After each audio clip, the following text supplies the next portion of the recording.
Faites l'appel, Madame Griffin. Monsieur le Senator Gorst, Présent. Monsieur le Senator Farnham, Présent. Madame le Senator Ferguson, Présente. Monsieur le Senator Lafondre, Présent.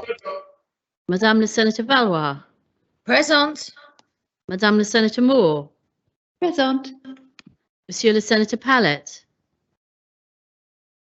Monsieur le Senator Mezek, Monsieur le Connétable de Saint-Hélier, Madame le Connétable de Saint-Laurent, Present.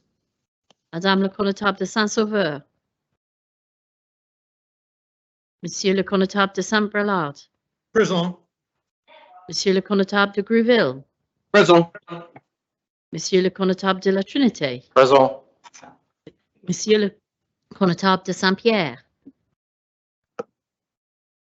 Monsieur le Connétable de Sainte-Marie, Présent. Monsieur le Connétable de Saint-Bouin, Présent. Madame le Connétable de Saint-Martin, Présent. Monsieur le Connétable de Saint-Jean, Présent. Monsieur le Connétable de Saint-Clément, Présent. Madame le Député Martin, Present. Monsieur le Député Southern, Présent. Madame le Député de Grouville, Present. Monsieur le Député Lewis, Présent. Monsieur le Député Tadier, Présent. Monsieur le Député Higgins, Présent. Monsieur le Député Masson, Présent. Madame le Député Pinel, Present. Monsieur le Député de Saint-Martin, Présent. Monsieur le Député de Saint-Ouen, Présent. Madame le Député Dublé, Monsieur le Député Labbé, Présent. Monsieur le Député Wickenden, Présent. Monsieur le Député de Sainte-Marie, Présent. Monsieur le Député Truscott, Présent. Monsieur le Député Young, Présent. Monsieur le Député Ash, Présent. Monsieur le Député Morel, Présent. Monsieur le Député Guida, Présent. Monsieur le Député de Saint-Pierre, Présent. Monsieur le Député de la Trinité, Présent. Monsieur le Député de Saint-Jean, Présent. Madame le Député Lehegara, Present. Monsieur le Député Ayer, Présent. Madame le Député Pershar, Government we've collected so far. Monsieur le Député Ward, This is what we've received Sorry, there is a live mic. I until. wonder if the member with the live mic could mute it so we can continue with the roll call. Thank you very much, Griffin. Madame le Député Alves, Present. Monsieur le Député Pamplin, Présent. Madame le Député Gardner, Present. Monsieur le Doyen. Notre aide soit au nom de Dieu qui a fait les cieux et la terre. Amen. Seigneur Dieu, Père éternel et tout-puissant, qui a établi le gouvernement et la puissance de la terre, pour le règlement et pour la conduite du peuple, et qui nous a commandé d'avoir toujours pour but la gloire de ton saint nom. Nous te prions qu'il te plaise de donner à cette assemblée le don de conseil et de prudence, d'unir le cœur et les affections de tous ceux qui la composent, de la conduire tellement toi-même par ton Saint-Esprit que toute leur délibération étant accompagnée de ta bénédiction. Réussisse au bien-être au soulagement du peuple qu'il te plut de commettre à la soin. Car nous t'en prions au nom et par le mérite de ton Fils bien-aimé Jésus-Christ, notre Seigneur, qui nous a enseigné à t'invoquer en disant: Notre Père, qui es aux cieux, ton nom soit sanctifié, ton règne vienne, ta volonté soit faite sur la terre comme au ciel. Donne-nous aujourd'hui notre pain quotidien et nous pardonne nos offenses, comme nous pardonnons à ceux qui nous ont offensés. Et ne nous envoie pas en tentation, mais délivre-nous du mal. Car à toi est le règne, la puissance et la gloire, au siècle des siècles. Amen.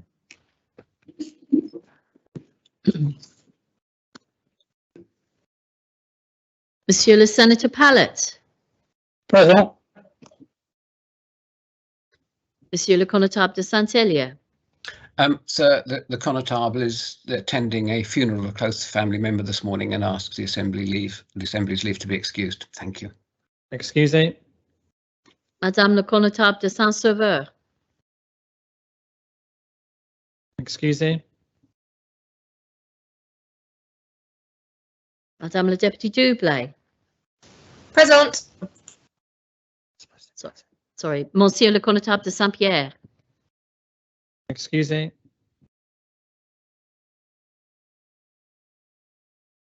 Madame la Députée Perchard. Malade. Vous jurez que Madame la Députée Perchard est tellement indisposée qu'elle ne peut pas assister aux États sans exposer sa santé.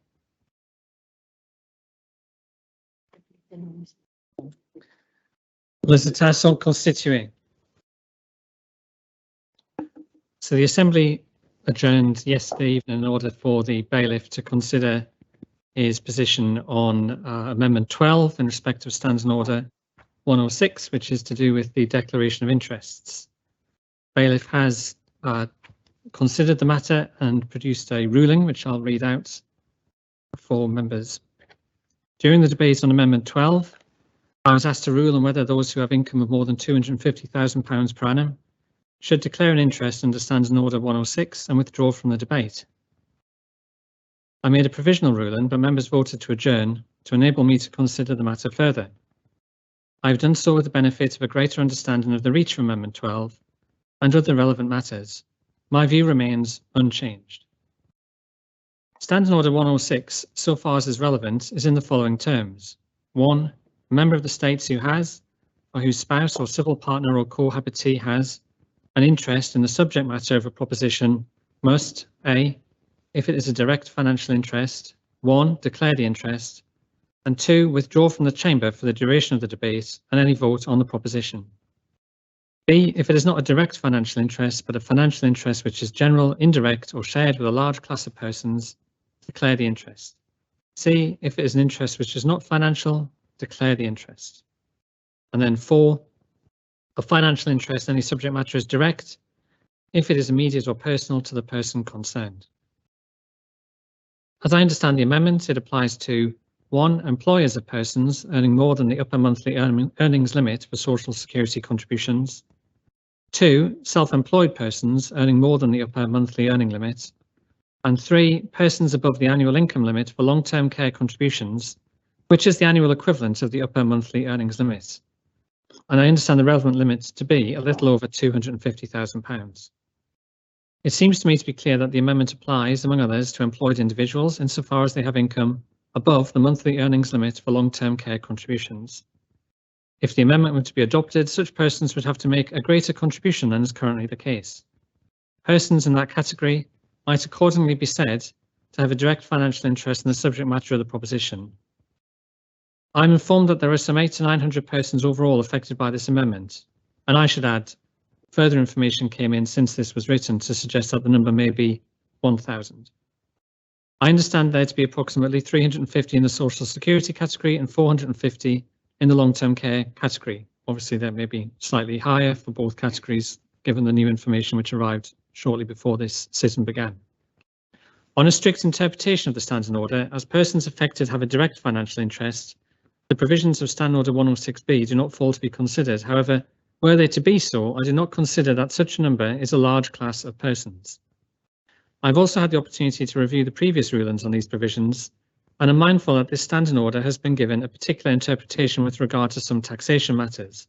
Different considerations have applied in those cases as a strict application of that Standing Order with regard to, say, GST increases or import duty or income tax allowances would cause a large number of members, in some cases all of them, to be required to withdraw, and that would be a nonsense. I do not consider, however, that this debate is in the same category, as clearly this applies to relatively few members. My ruling on this matter cannot be of general application, however, as each case will turn on a number of factors. This matter is not entirely straightforward, and in my judgment, as my predecessors have said in the past, this Standing Order would benefit from careful consideration and refinement, and I would hope that PPC could give this consideration. However, a ruling must be made, and I rule that Standing Order 106 applies to the effect that a declaration of interest should be made by all members where they, their spouse or their civil partner or cohabitee falls within the three categories that I have mentioned, namely employers of persons earning more than the upper monthly earnings limit of £250,000 for social security contributions, self-employed persons earning more than the same limit, and persons above the annual income limit for long-term care contributions, which is in the same amount. A declaration should be made and the member should withdraw from the debate and from the vote.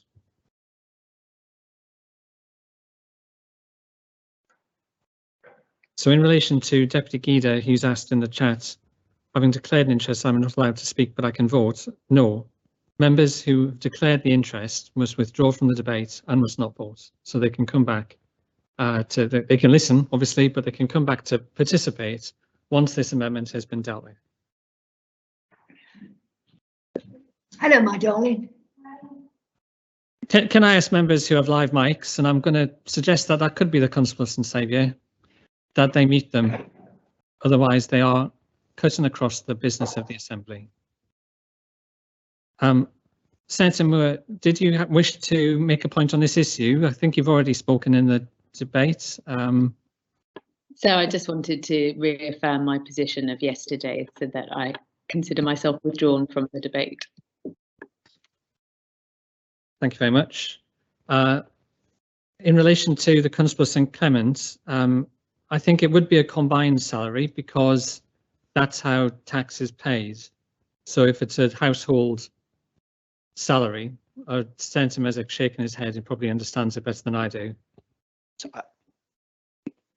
I don't think that's the case. Social security contributions are paid on an individual basis, and I believe the long-term care tax is as well. So it's different to income tax, which can be done as spouses, but for LTC and social security, it's an individual basis.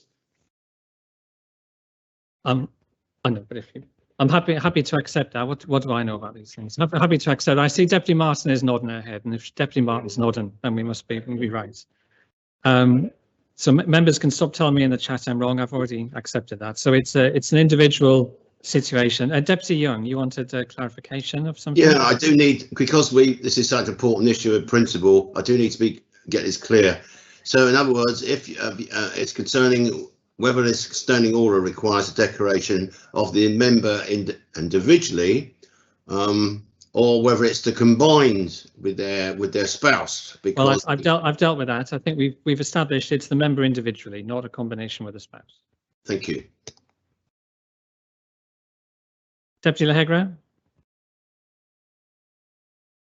Yeah, as of yesterday, I've clarified my position. I will not need to withdraw because I was confusing it with combined, not singly. Thank you.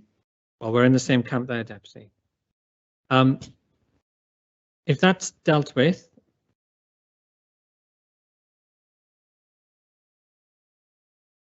yes, no, it's a good point, Deputy. So let me just go back over the ruling, and this bears out the point that bailiff has made about the complexity of this and these rules.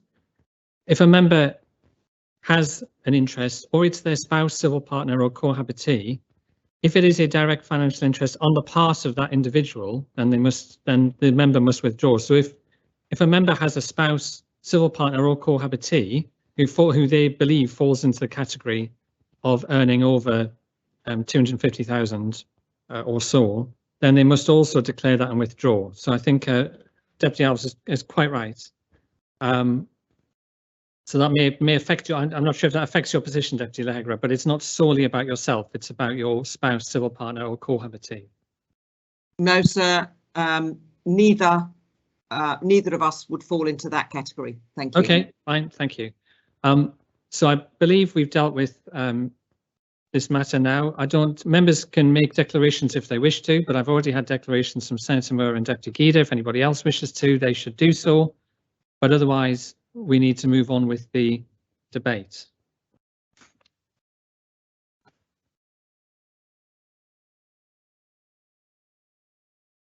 Okay.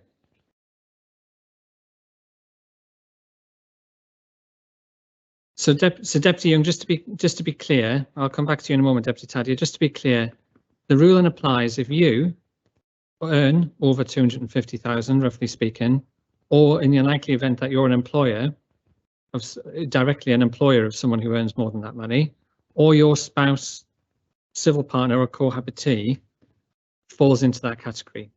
But what it doesn't mean, you don't have to add up your salary with or your income with your spouse to work it out. It's entirely about the individuals and whether they individually and you individually are in that position. Deputy Tadien, point of order.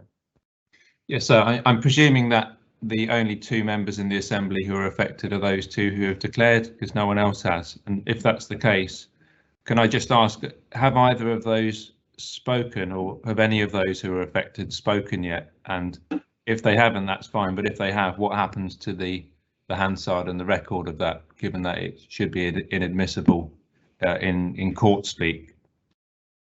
Well, we're not in a court, Deputy Taddy, so let's say that first off. Deputy Guida hasn't spoken, as far as I can see from the list. Senator Moore, my understanding is, spoke and declared the interest. And obviously, people have got to speak in order to declare the interest. So I think that's completely appropriate. It's up to members to declare interests. The presiding officer isn't in a position to work out or single out individuals to ask them to declare interest or anything like that. Members have to take that responsibility and make those declarations. And if they have not done so, then the assumption is that they have nothing to declare. But if they think at some point that they realise they have, they must make that declaration as soon as possible.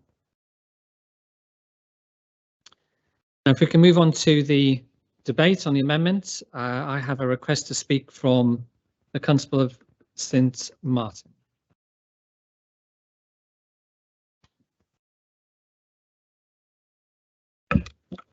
Thank you, sir.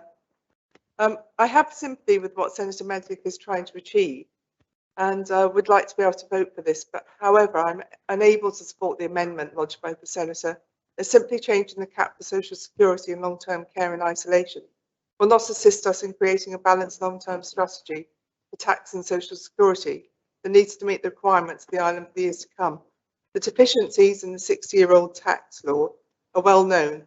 The social security law is also out of date, and the long-term care scheme needs a review. We need a comprehensive review before we apply more sticking plasters to the laws that we have. As stated in the government plan itself, the efficiencies and rebalancing needs to be achieved by this government and the next. And I really do appreciate that by supporting the government, I may appear to be counterintuitive, but we can no longer, as an assembly, continue to accept excuses for the non-delivery of efficiencies and the profligacy within the government and the civil service. We need these efficiencies delivered, and more, the over-generous pension scheme springs to mind. And the lazy this amendment to the social security cap, delivering extra cash to government, is not the way to deliver these efficiencies and concentrate these efforts. The proposed changes will increase costs for employers and self-employed. Doing business in Jersey is already very expensive. However, the changes will make not a jot of difference for the wealthy who live on capital and keep their income low. The proposal is simply a tax on jobs. The words regressive and unfair are bandied around as if they actually mean something, but in this case, I don't think they do. At the end of the day, under the rules, the more one pays, the less they receive. What we do need is a cohesive policy that is fair to all members of our society, and simply amending an already poor and out-of-date system is not the answer. I'm sorry, I will not be able to vote for this. Thank you. Thank you. Next to speak is the Deputy of St John. Thank you, sir. So I'm exasperated that we're listening to arguments from those opposed to this amendment that would perpetuate a limitation on government to raise funds for the Social Security Fund that could allow government to reduce the general taxation spend on that same Social Security Fund. Sir, if we were to big up the Social Security Fund, it is conceivable that the general taxation contribution into the fund could be reduced, freeing up a source of general expenditure that could allow funding of mechanisms to offer somewhat more attractive terms to essential employees in the island, so providing an incentive to the people with skills who matter so much to the island's well-being.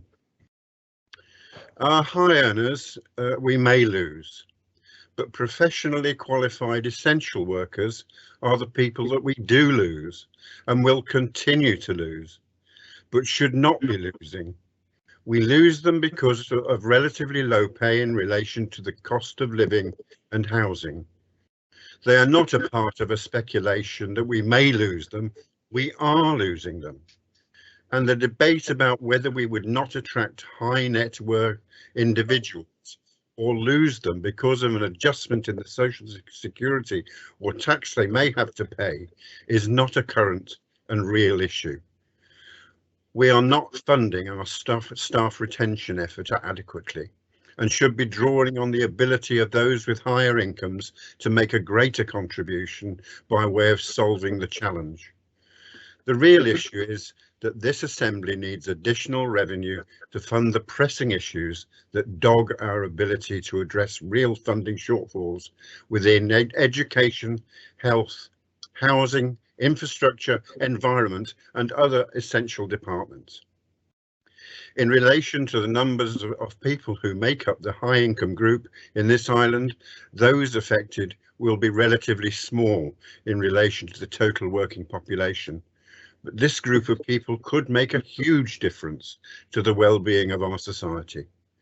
There is an issue that relates to our ability to retain essential employees, and this amendment, if accepted, would begin a positive process, allowing serious issues within our essential workforce to be addressed.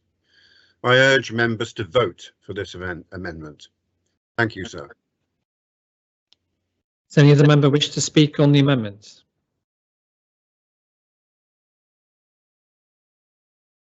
Chief Minister. Yes, thank you, sir. I thought I'd come in relatively early. I hope we are getting towards the tail end of the debate, but we'll see. But it was an interesting interlude yesterday evening. I'm pleased, obviously, it's now resolved. But I'd just like to remind the Assembly of some of the points that have been raised from the debate yesterday. This is an increase in revenue. It is a fiscal measure which is against the FPP's advice. And I know members were aware, but it's worth just reminding members, obviously the role of the FPP is set out in the PFL and the Public Finances Law. They provide an independent role. And yes, we had a spirited debate on the Technology Fund, but I remind members that the FPP was supportive of the plan. And ignoring all the economic advice because of one very particular point, which is more about process and economics, seems to me unwise. And regardless of all of that, and as others have eloquently stated yesterday, and I'm particularly reminded of Senator Gorst's remarks, this measure is not the right one.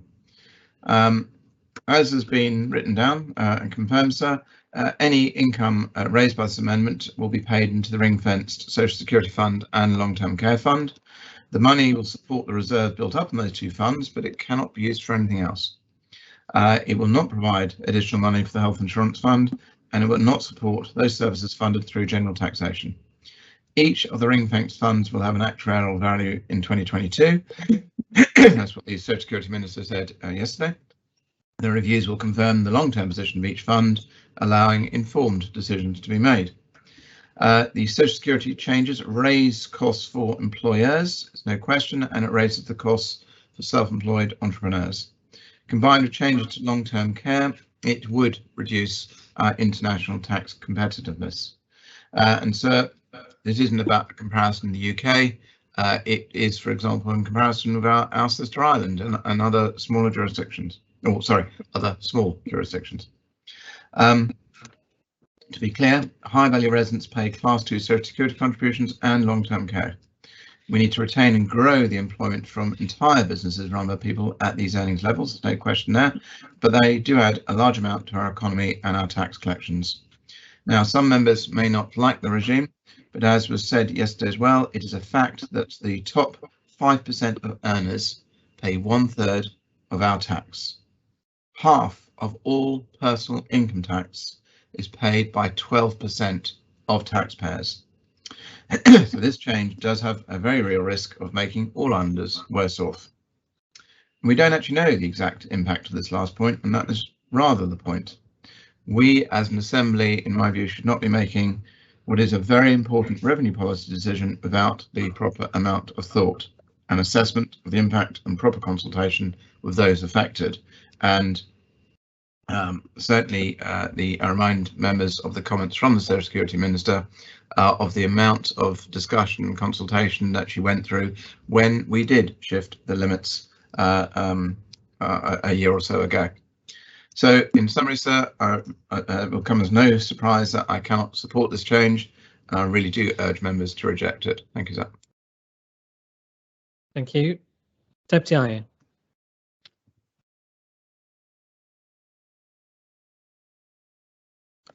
Thank you, sir. It is unfortunate that this proposition could not have been divided into two parts, one for the social security contributions and one for the long-term care contributions. It has been mooted by some members recently that the total exemption amount for property and assets of £419,000 may have to be increased because of the considerable rise in property prices. If such a proposal was brought to the States Assembly and passed, it would put an inevitable strain upon the long-term care fund. Members will recall that the Corporate Services Scrutiny Panel brought an amendment to the previous government plan to limit the increase in contributions from taxpayers because we believe the fund was amply funded. In the comments by the Council of Ministers to this amendment, it mentions that the long-term care contribution rate, following the agreement of the states, was raised to 1.5% and is now expected to last much longer under current policy. But of course, the Council of Ministers' intention was to raise it to 2% because they did not believe that the fund would remain solvent for the long term, as was advised by the actuarial report. In the government plan on page 167, the estimates for the long-term care fund are £51 million in 2022, rising to £71 million in 2025. And so it seems that the Corporate Services Scrutiny Panel's calculations on the feasibility of the fund were well measured. If the exemption level were to be raised, it would almost certainly lead to a call for the contribution level to rise to 2% or above. And that is something that I am vehemently opposed to. We can prognosticate that if limits are raised, this will inevitably lead to a call to raise long-term care contributions. We must not increase taxes to Middle Jersey. There must be another way. And so this brings me back to the amendment. Here is an opportunity to ensure that no such rise to taxes of middle-income earners takes place. We can preempt that possibility by supporting this amendment and ensuring that long-term care rates will remain at 1.5% for the foreseeable future. Thank you, sir. Thank you. Constable of St. One. Thank you. Thank you, sir. I'd like to start by picking up on a point that Deputy Southern made, and he raised the issue about whether the Social Security Fund or Social Security contributions are a tax or a contribution to an effective quasi-insurance scheme. Now, my view is, as a contributor to Social Security since the age of 17, I've always viewed it as a contribution to a long-term health fund and care fund to provide for care, healthcare, pension and social security support as one gets older. And I think given that all the funds that we receive from contributions to this fund are all ring-fenced, I think that's probably a pretty fair assessment, frankly. So I think let's try and unpack a bit what higher earners get for the money when they put into the scheme. And I think in fairness, it's unlikely that they're going to be drawing substantially on what they put in, or they're going to get value for money for what they put in, because a large proportion of them are not going to be here for very long. Normally, they're here for a contracted period of time, 5 years or so. So they're unlikely to draw in the long-term care scheme. And it's pretty unlikely, if we're realistic, that they're going to need income support or any other form of social security support. So they will probably, the only thing they will benefit they will receive for their contribution is probably subsidised prescriptions.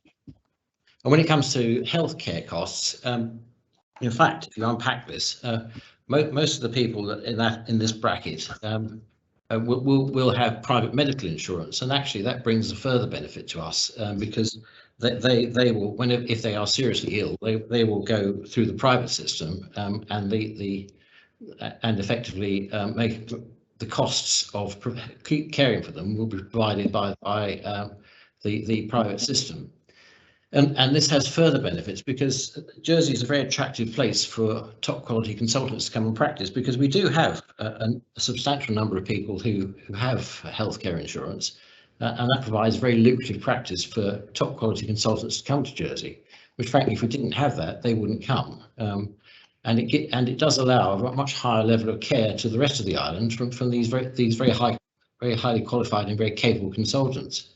So in many ways, that's a hidden benefit that higher value payers bring to the island. So I think if you look at what they're contributing in cash terms and what they take out of it, they are the biggest net contributors to the Social Security Fund. So in a way, for us, they are a valuable group because effectively we're making money out of them. I'd just like to come back to some points that Deputy Poynton made, and the Chief just reiterate some points that the Chief Minister made. He said that he wasn't that worried about losing some of the higher value earners, and that we should be concentrating on paying, and I assume he's referring to our highly qualified but perhaps slightly underpaid healthcare professionals, and that's a fair point. But I think that bears looking at, because if we look at the figures that the Chief Minister set out, 5% of our top earners pay 32% of our tax. So I guess my question to Deputy Poynton is, can we really afford for a lot of these people to leave? And the answer probably is no, because we need their tax contributions to run the island. And yes, I'm not saying, I don't want to scaremonger and say that if we pass this, it will upset them, but I think we need to be careful. These people make a valuable contribution to the island, and yes, they earn a lot of money, and we take a lot of tax off them, and it's quite right that we do. But I think there is a danger that if we go too fast and too quickly, we could upset these people and we could lose some of them. I'm not saying that will be the case, but it is a risk. And I'm heartened by the progress that Deputy Martin's made in getting this upper limit raised through consultation, and I think that's the important part for me. I believe we can push this up, but it needs to be done in consultation with the firms that are paying this. In my mind, it's not a good idea to just impose a cost on somebody without actually talking to them and seeing whether it's acceptable. I think we need to look at the firms that are involved. These firms are lawyers and accountants, international firms that have come to Jersey and who make a vital contribution to our finance industry. The finance industry in Jersey is attractive to outside firms because of the very quality of advice that we have in the island. And this is provided by highly qualified people who are very well paid, who come to Jersey because it seemed to be a good place to come.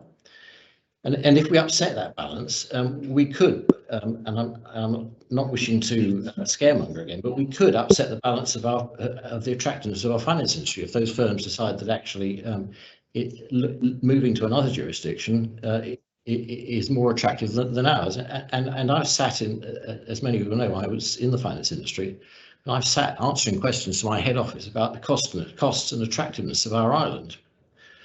And I think as we all know that we have a housing cost issue, and if we add this to that cost issue, then I think there is a danger that the equation will begin to tip in the wrong direction. And I think we should be concerned about this. So I think in summary, it is important for us to do this with consultation. We need the businesses that pay these high salaries. We need the businesses that provide the high quality advice to our finance industry.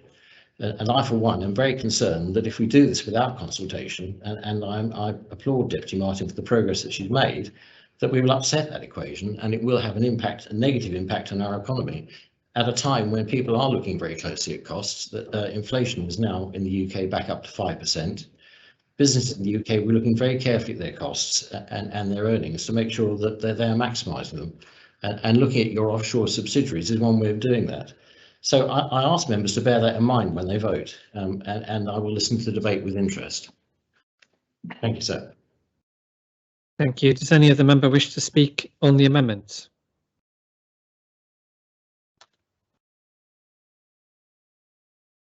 No other member wishes to speak. Senator Pallets. Thank you, sir. Just very briefly. I think one of the most disappointing things of this government plan is the lack of, I think, commitment and ambition to reduce income equality. I think Senator Mezek is right in bringing this amendment because it is an opportunity to actually start to reduce some of the income inequality. I've personally never understood why, and it's at the start of his report, is why those who earn the most pay the lowest effective rates. For me, that's an unfairness and something that I don't want to see carry on. It's clear that this will raise substantial extra revenue, both for Social Security and for the long-term care scheme. And I support some of the comments made by Deputy Iyer around the benefit, perhaps not having to raise long-term care rates of long-term care by the extra revenue that this could bring in. A lot has been said around the high earners and also the 21E system. I haven't been involved with it to some degree when I was at Economic Development. I think there's been a lack of evidence or lack of data around the benefits of 21Es. I personally have got no doubt that they are hugely important to the island and do provide massive benefit. But as the Minister knows, there's been calls for greater transparency and greater. Sorry, that's my wife's phone. I apologise. Well, I didn't hear it, Senator, but if you wish to make a contribution to the funds, because you heard it, you're very happy to receive it. My wife, yes, sir, no problem with that.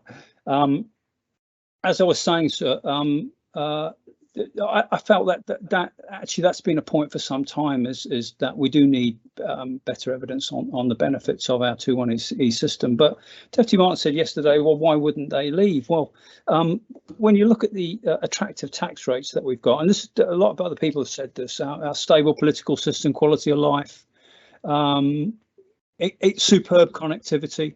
We're strategically placed close to London. We've got a British way of life. We're community based. Why on earth would people want to leave because of this potential change to taking off the Social Security cap? From my experience of how high net worth individuals, all of them, without fail, want to integrate into island life. They want to be part of our community. Most importantly, I've not met one yet that's not fair-minded, and they all want to put more back into the island than they ever want to take out. So I don't think that suggesting that there's going to be an exodus of 21Es is a reason not to go ahead and support this amendment today. Another comment made yesterday around from Deputy Hewlin was the potential of reducing our ability to track the brightest and the best, and quite often they're the youngest.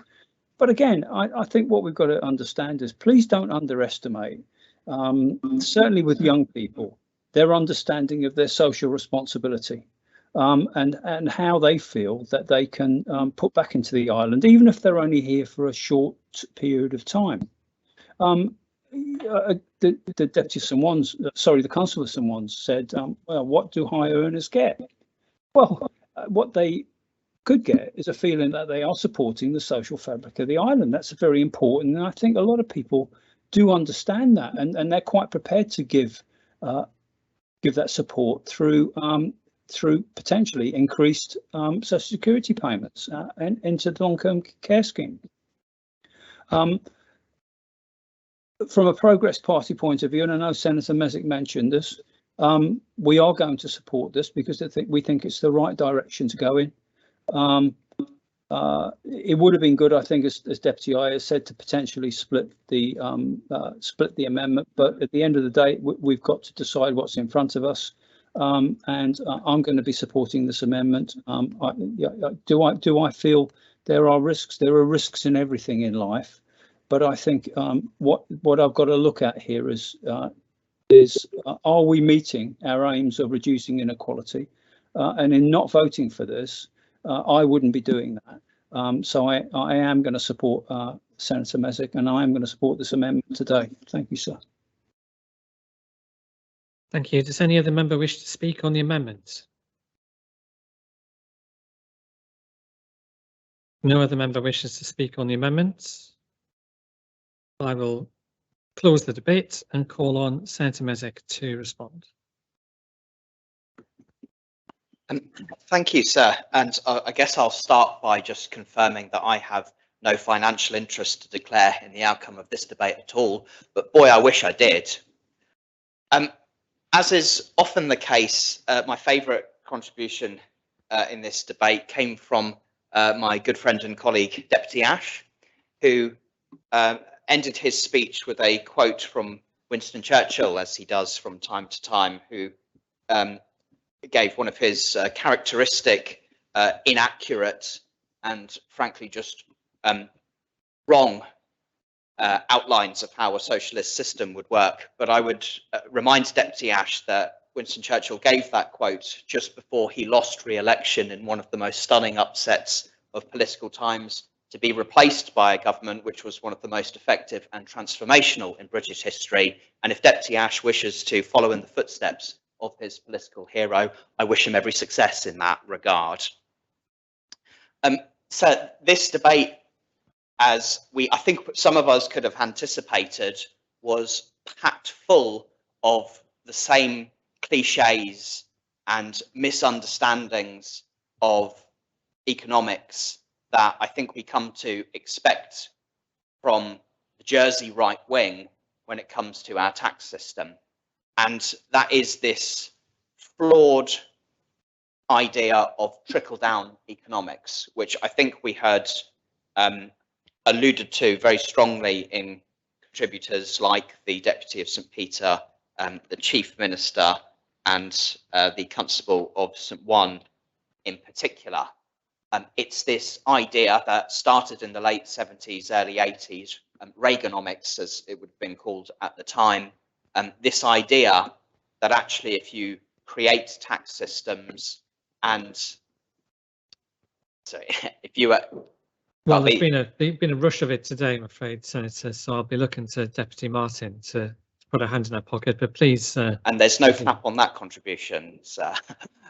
So the arguments that have been put forward are essentially trickle-down economics, which is this idea that if you create tax systems that provide privileges to the super wealthy, that they will be so economically active, they'll create so many jobs, they'll end up generating more tax revenue for your public services and end up creating more economic growth.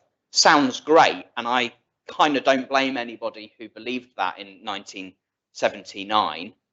But in the year 2021, if you still believe it, then you have some serious questions to ask yourself, because the evidence that has been collected in the decades since that economic way of thinking was created, it is clear that it simply doesn't work. What happens when you provide tax privileges for those who are super wealthy is that they become even more super wealthy. There is simply no evidence that they end up putting more back into the economy with the breaks that they get from those tax privileges.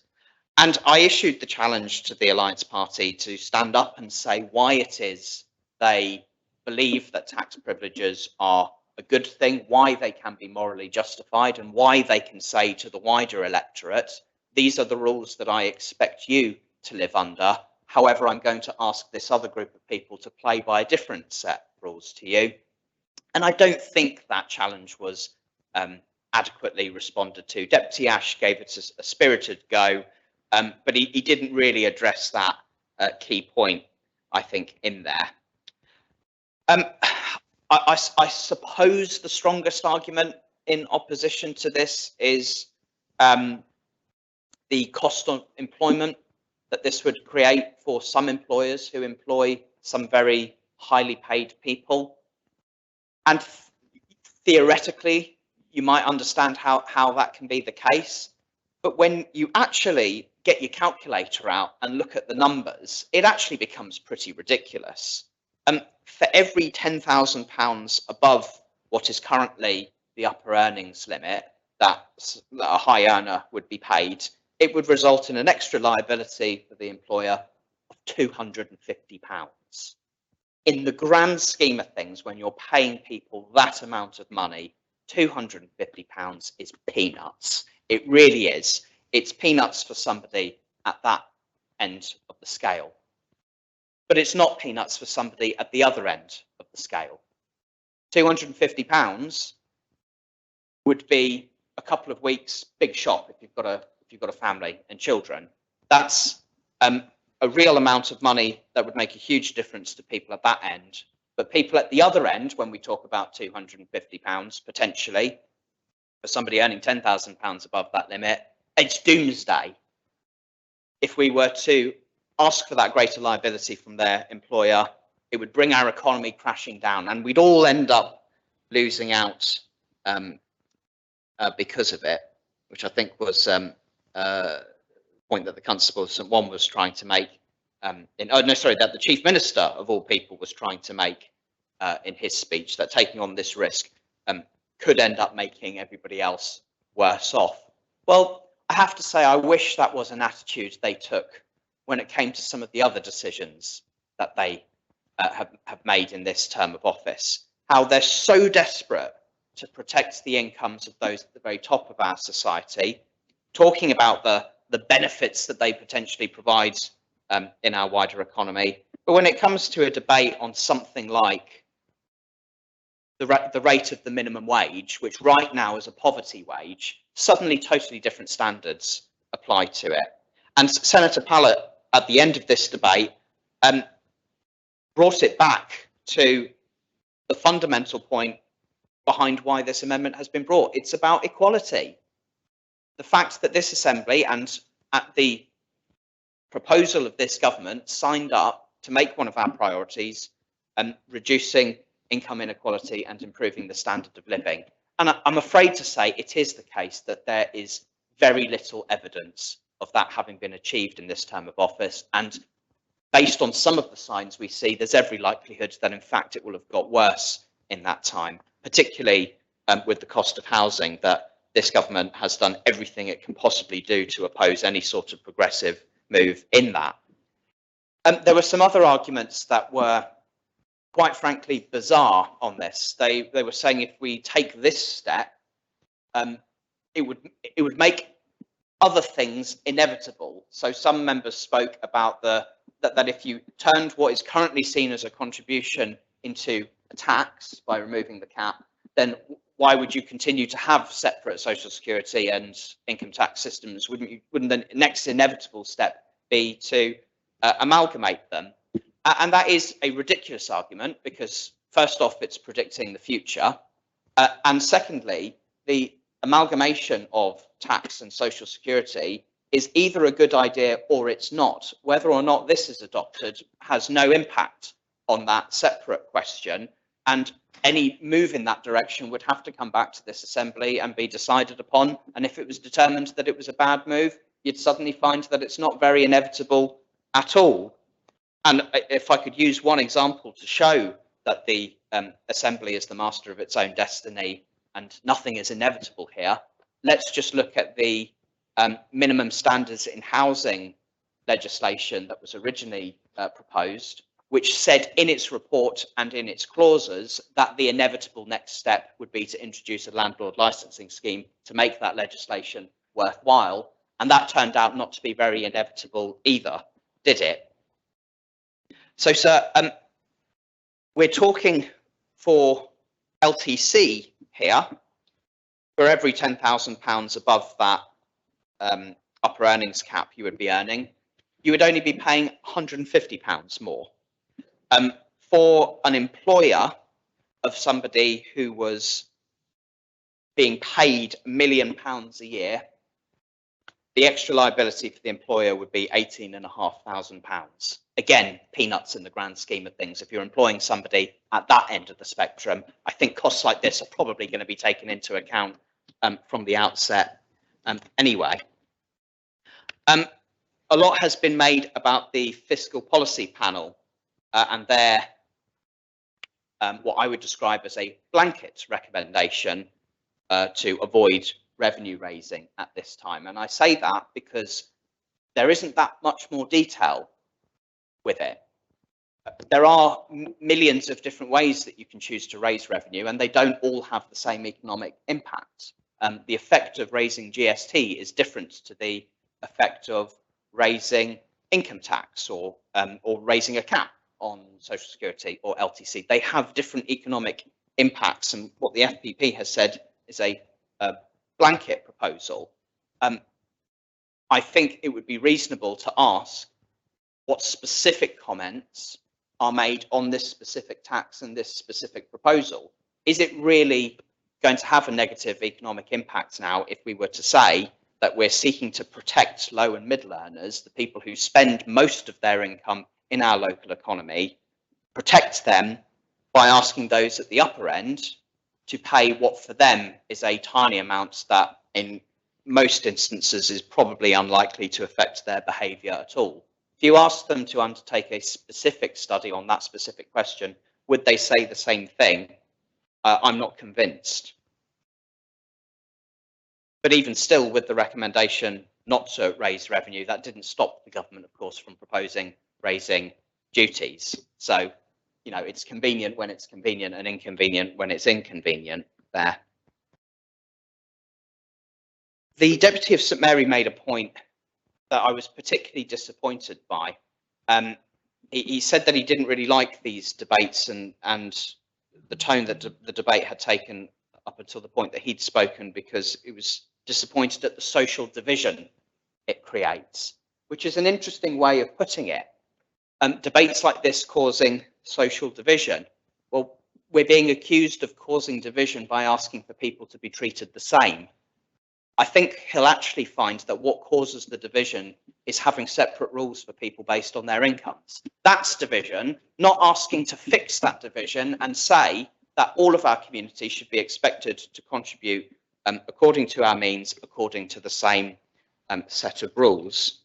And that, I think, was also partly why I was disappointed with a comment from the Constable of St Martin, who, and I tried to write this down so I could quote it as accurately as possible, but she said something along the lines of words like regressive are thrown around and she doesn't think they really mean anything.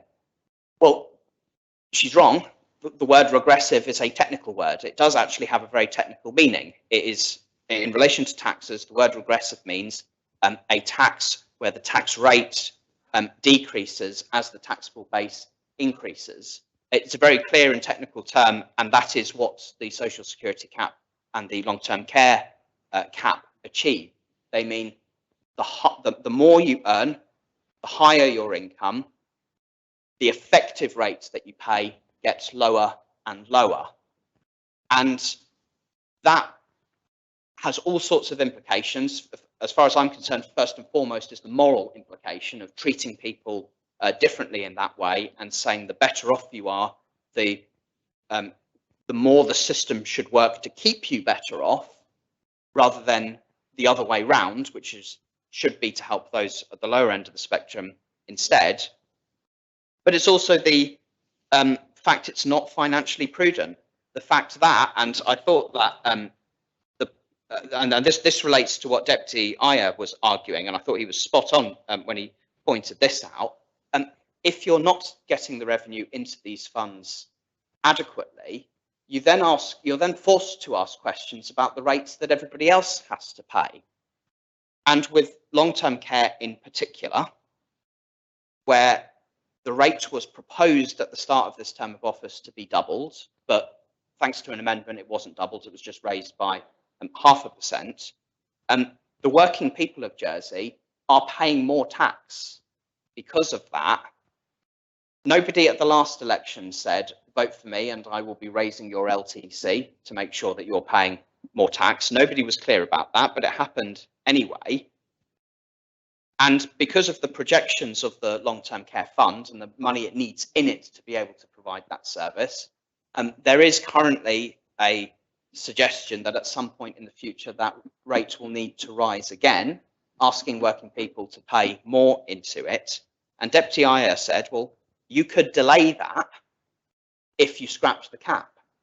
You were getting that extra 8.5 million into it. The day at the point where the fund becomes unsustainable and the rates does need to be looked at again is delayed into the future. So you can protect those people and their incomes by asking the people who miss it the least instead to pay, not even pay any more, but actually just pay the same rate as the rest of us. Basic fairness there. So that has a positive economic impact for low and middle earners as well. And Deputy Aya was right to point that out, because that, I think, is the most certain consequence of this that can be assumed. I think there's probably not a lot more to say on it, sir. This proposition is very clear in what it seeks to do. It will get rid of an inherent unfairness from our system. It will make social security and long-term care funds healthier. It will protect lower and middle earners into the future from potential rises in the rates that they pay. And the distributional impact of it in terms of who is hurt by it, anyone with a calculator can figure out, will be absolutely minimal for those who will end up paying more. Those employers of high earners, in most instances, will be paying nothing more than a few £100s extra. And for those where they are having to pay thousands of pounds extra, it's because it is for really, really well paid people doing jobs that I presume would be difficult, filling jobs that I presume would be difficult to fill otherwise. And so those people, they don't really have a choice, and they probably know that already and will take that into account. So I thank those that have contributed to this debate. And I do, I suppose, give notice that this issue isn't going away anytime soon because of the inherent unfairness behind it. So the Assembly can choose to vote against it today if they want, but it'll be back the year after, and it'll be back the year after that. It will keep coming back until the politicians of this island are prepared actually to make a break from the past, do something brave and say, let's treat the people who we represent equally and fairly. And so I would ask members to vote for equality and fairness, and I call for the appel. Thank you very much. So the appel has been called for on Amendment 12. And so the graphic will put a link in the chat very shortly. The link is available. So the vote is open. I ask members to cast their votes.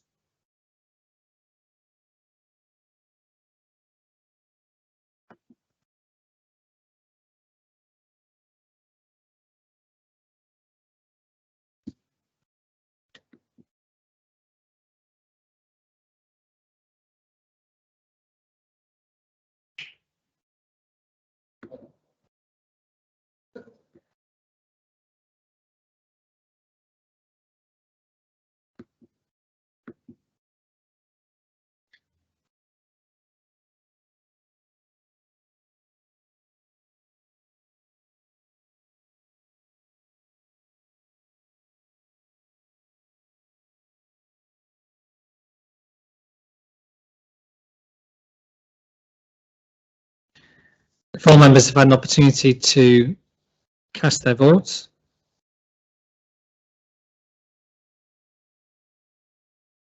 I will ask the greffier to close the voting.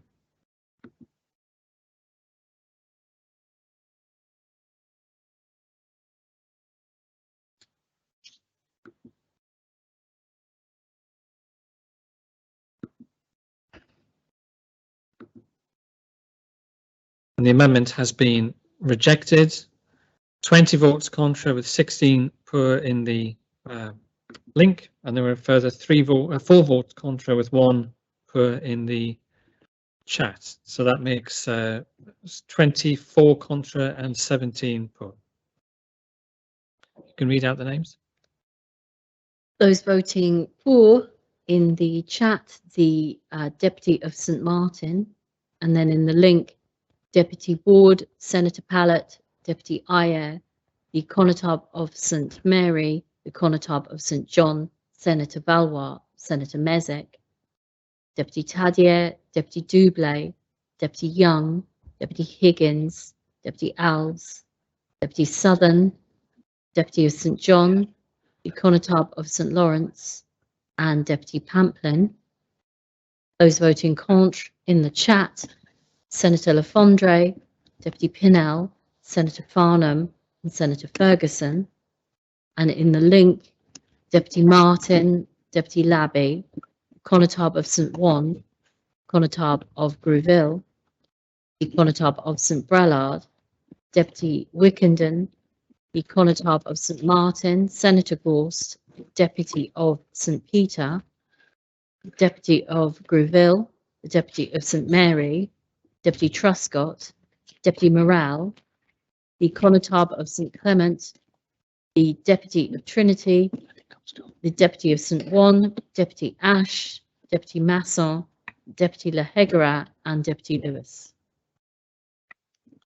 Thank you very much. We now come to the debate on the main proposition as amended.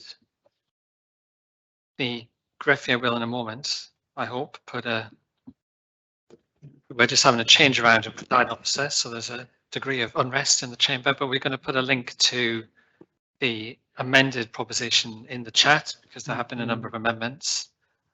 I will spare the greffier from reading out the whole proposition because it extends to 6 pages now.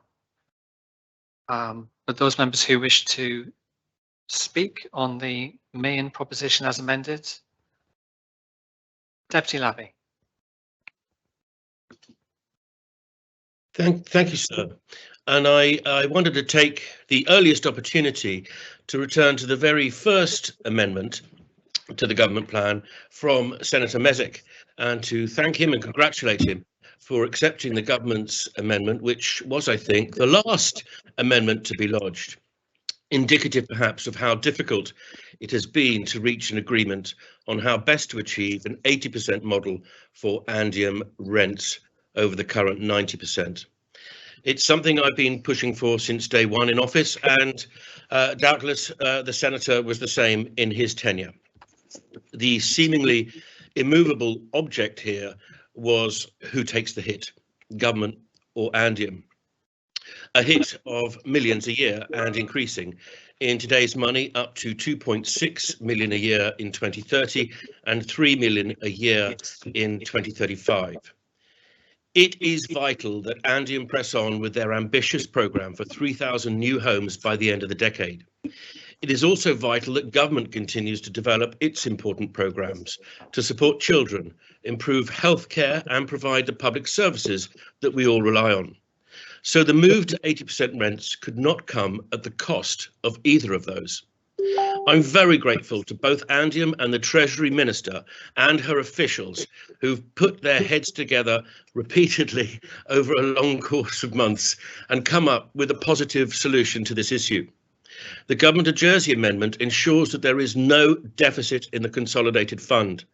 Adjustments will be made to the return from Andium to reflect the drop in income support costs from this move. Over 60% of Andium tenants receive income support, and this change will have no effect at all on their net household income.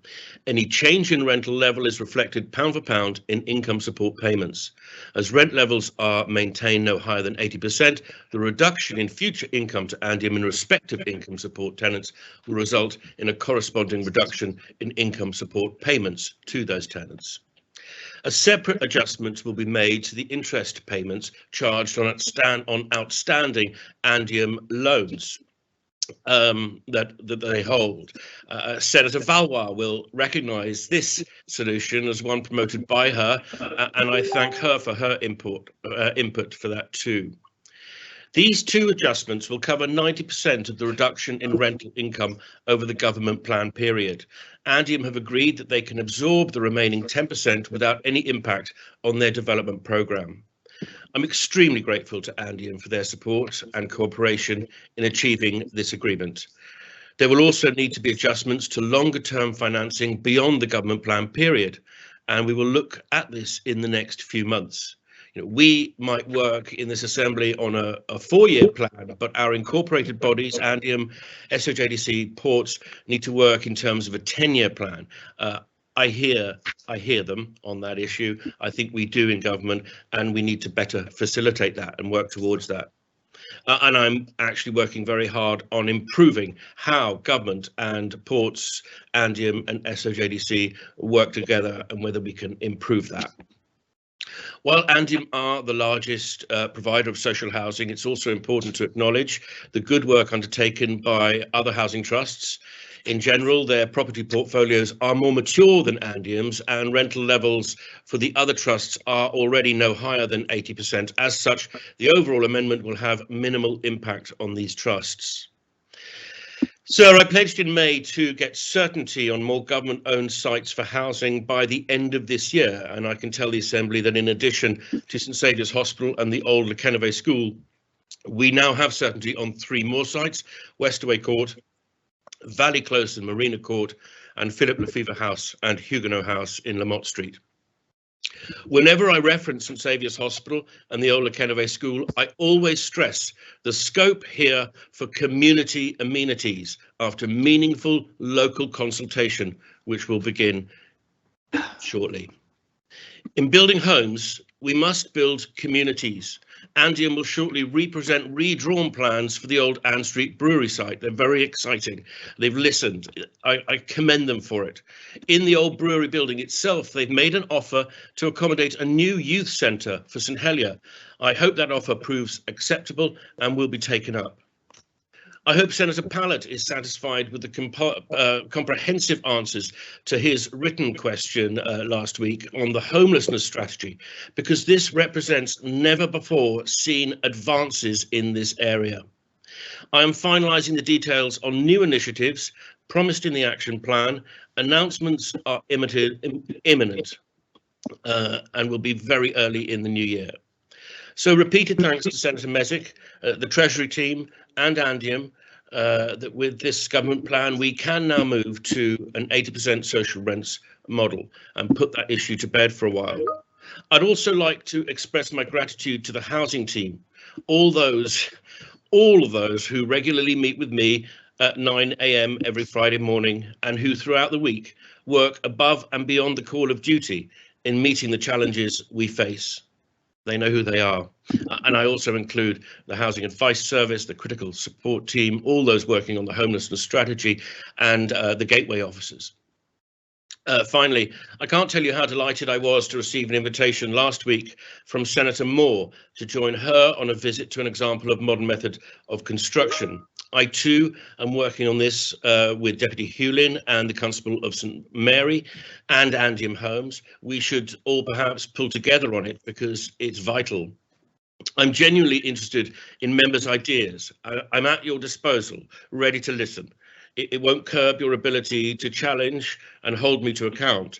But in the remaining time available to us, the more the Assembly can demonstrate a common passion, a shared purpose, a bond, a brotherhood and sisterhood to come together to meet this housing challenge head on that we face, then the more I believe we can achieve. Thank you, sir. Thank you very much. Deputy Young. Thank you, sir. Similar to my colleague, Deputy Russell Abbey, sir, I want to put on record what this government plan means for the environment, and that I think the major what I'm really so delighted is that the Assembly, with the support of my fellow ministers, adopted a number of amendments.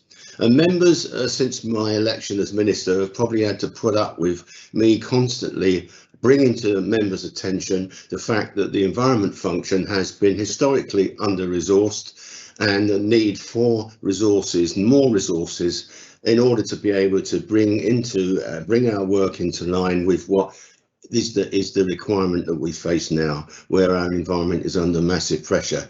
And I'm really pleased to say that those amendments, although they're relatively, in fact, they're frankly almost minuscule amounts in the scheme when you look at the scale of the numbers we're approving in this government plan, are very, very significant indeed for the environment team. Those parts of government that are working as hard as they can. But of course, I've also had to apologise. I've also had to disappoint members and saying, well, we've not been able to make the progress on this. We've not been able to do that. We've got problems in a number of areas, and particularly one of those areas, of course, was regulatory regulation. And obviously the areas that have come under stress is the environmental health team and the planning and the building team particularly, and not exclusively, but mainly those. Now, what this plan now does, and I'm really grateful for Senator Vawa for bringing forward an amendment to restore the business case that I put forward at the beginning of this year to try and resurrect that. And of course, that was reduced in the original government plan by half, because at that time the environment wasn't cutting the ice, I'm afraid, with my colleagues and the way our government now runs. But I'm really pleased to say that I do think what we've seen, of course, is that those figures were dealt with in the early part of this year when those judgments had to be made. And of course, things have changed. The needs have dramatically increased. And in fact, I'm pleased, therefore, that they accepted that and restored and brought in another £750,000 a year for regulatory improvement for each of the years 22 right through to 24. And this is going to make a major difference. For example, one of the things that the team will be doing is that I'm very hopeful. In fact, the housing plan that Deputy Russell Abbey spoke of requires the island plan to be approved and implemented it, and that's a debate we're going to have in the new year, and it's really important. But of course, that will require real additional resources to be able to see through into reality. It's one of the questions that people identified in the inquiry. Well, how can you deliver this? How can you do it? Some of these policies, as argued, are more complex. Well, they need to be complex because of the pressures our environment are under, and our need to regulate development, ensure we get the right development and good development in the right place. So that team, this money that we got, it's now £1.5 million in all for each year. So it's an additional 750k a year from Senator Vawa's amendment. Is really going to be significant. Now, it won't just do with the island plan things, it will almost allow us to do with the acceleration of new increased number of planning applications, which we expect, because the island plan proposes doubling the number of housing completions over the 4-year period. Then there are areas of work where in the island plan we are bringing forward, there are in there proposals for conservation areas, which is something which is long overdue. It's been decades in the coming.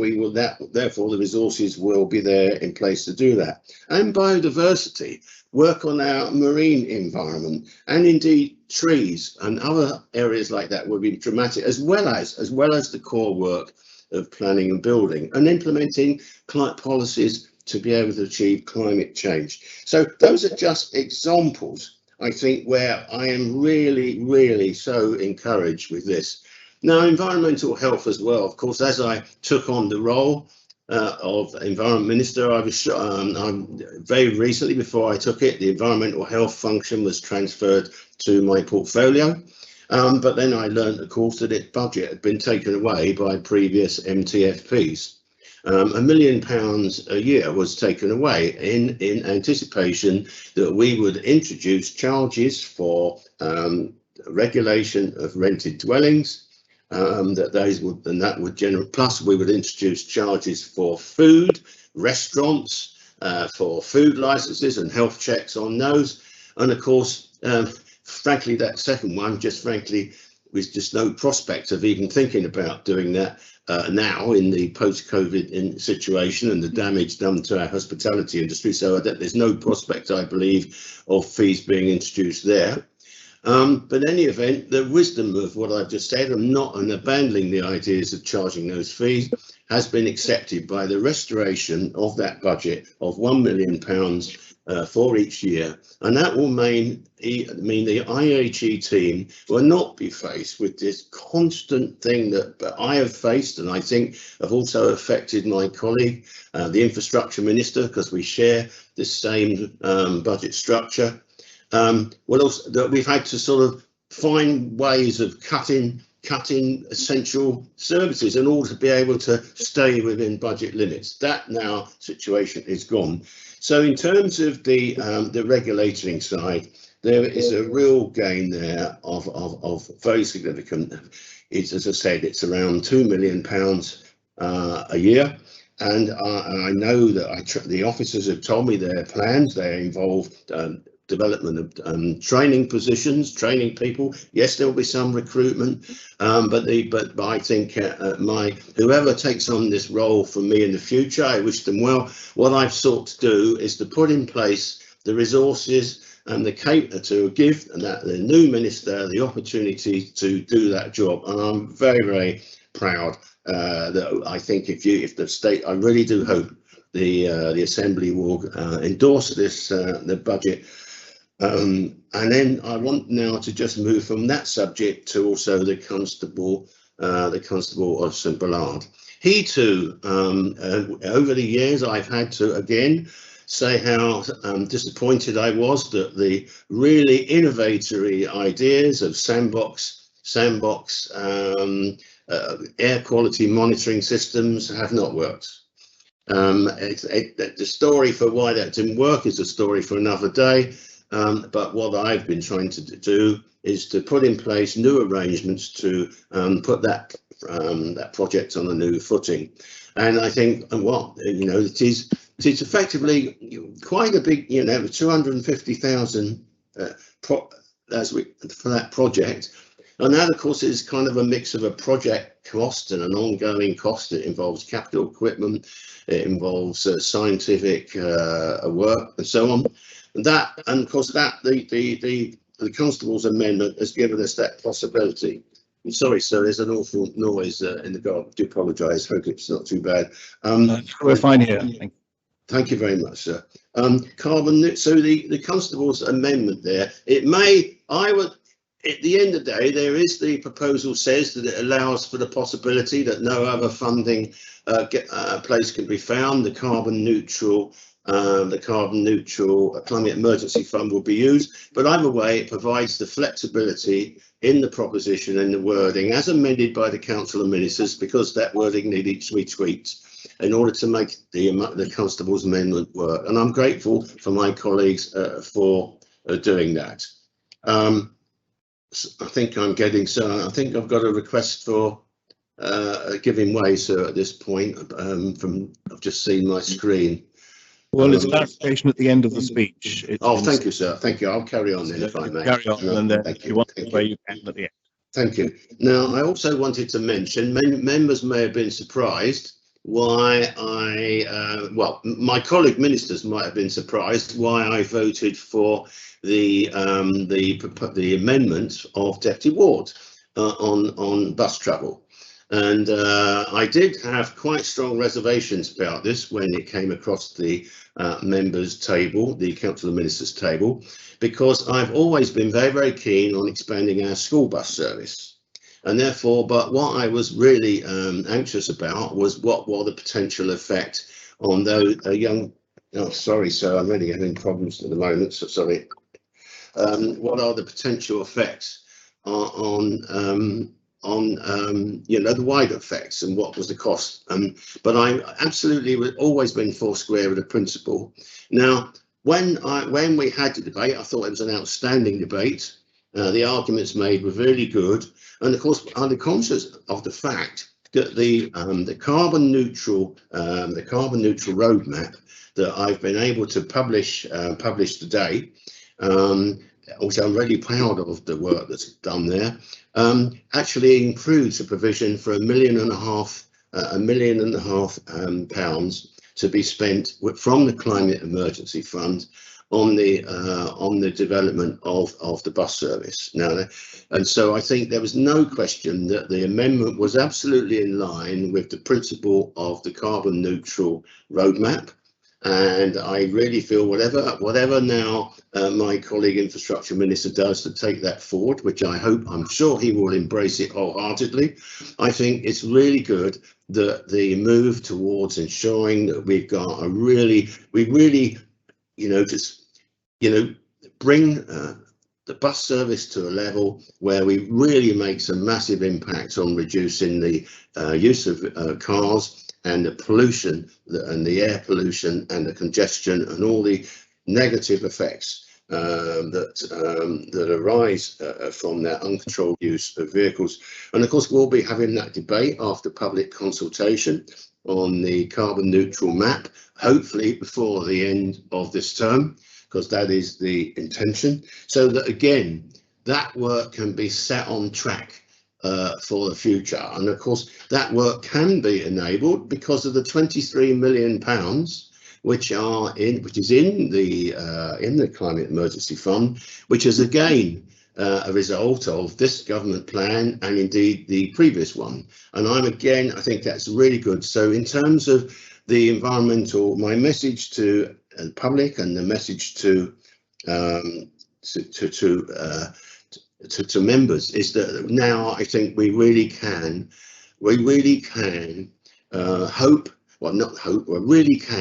put some real weight of new resources and momentum behind that commitment to put the environment as one of the strategic priorities.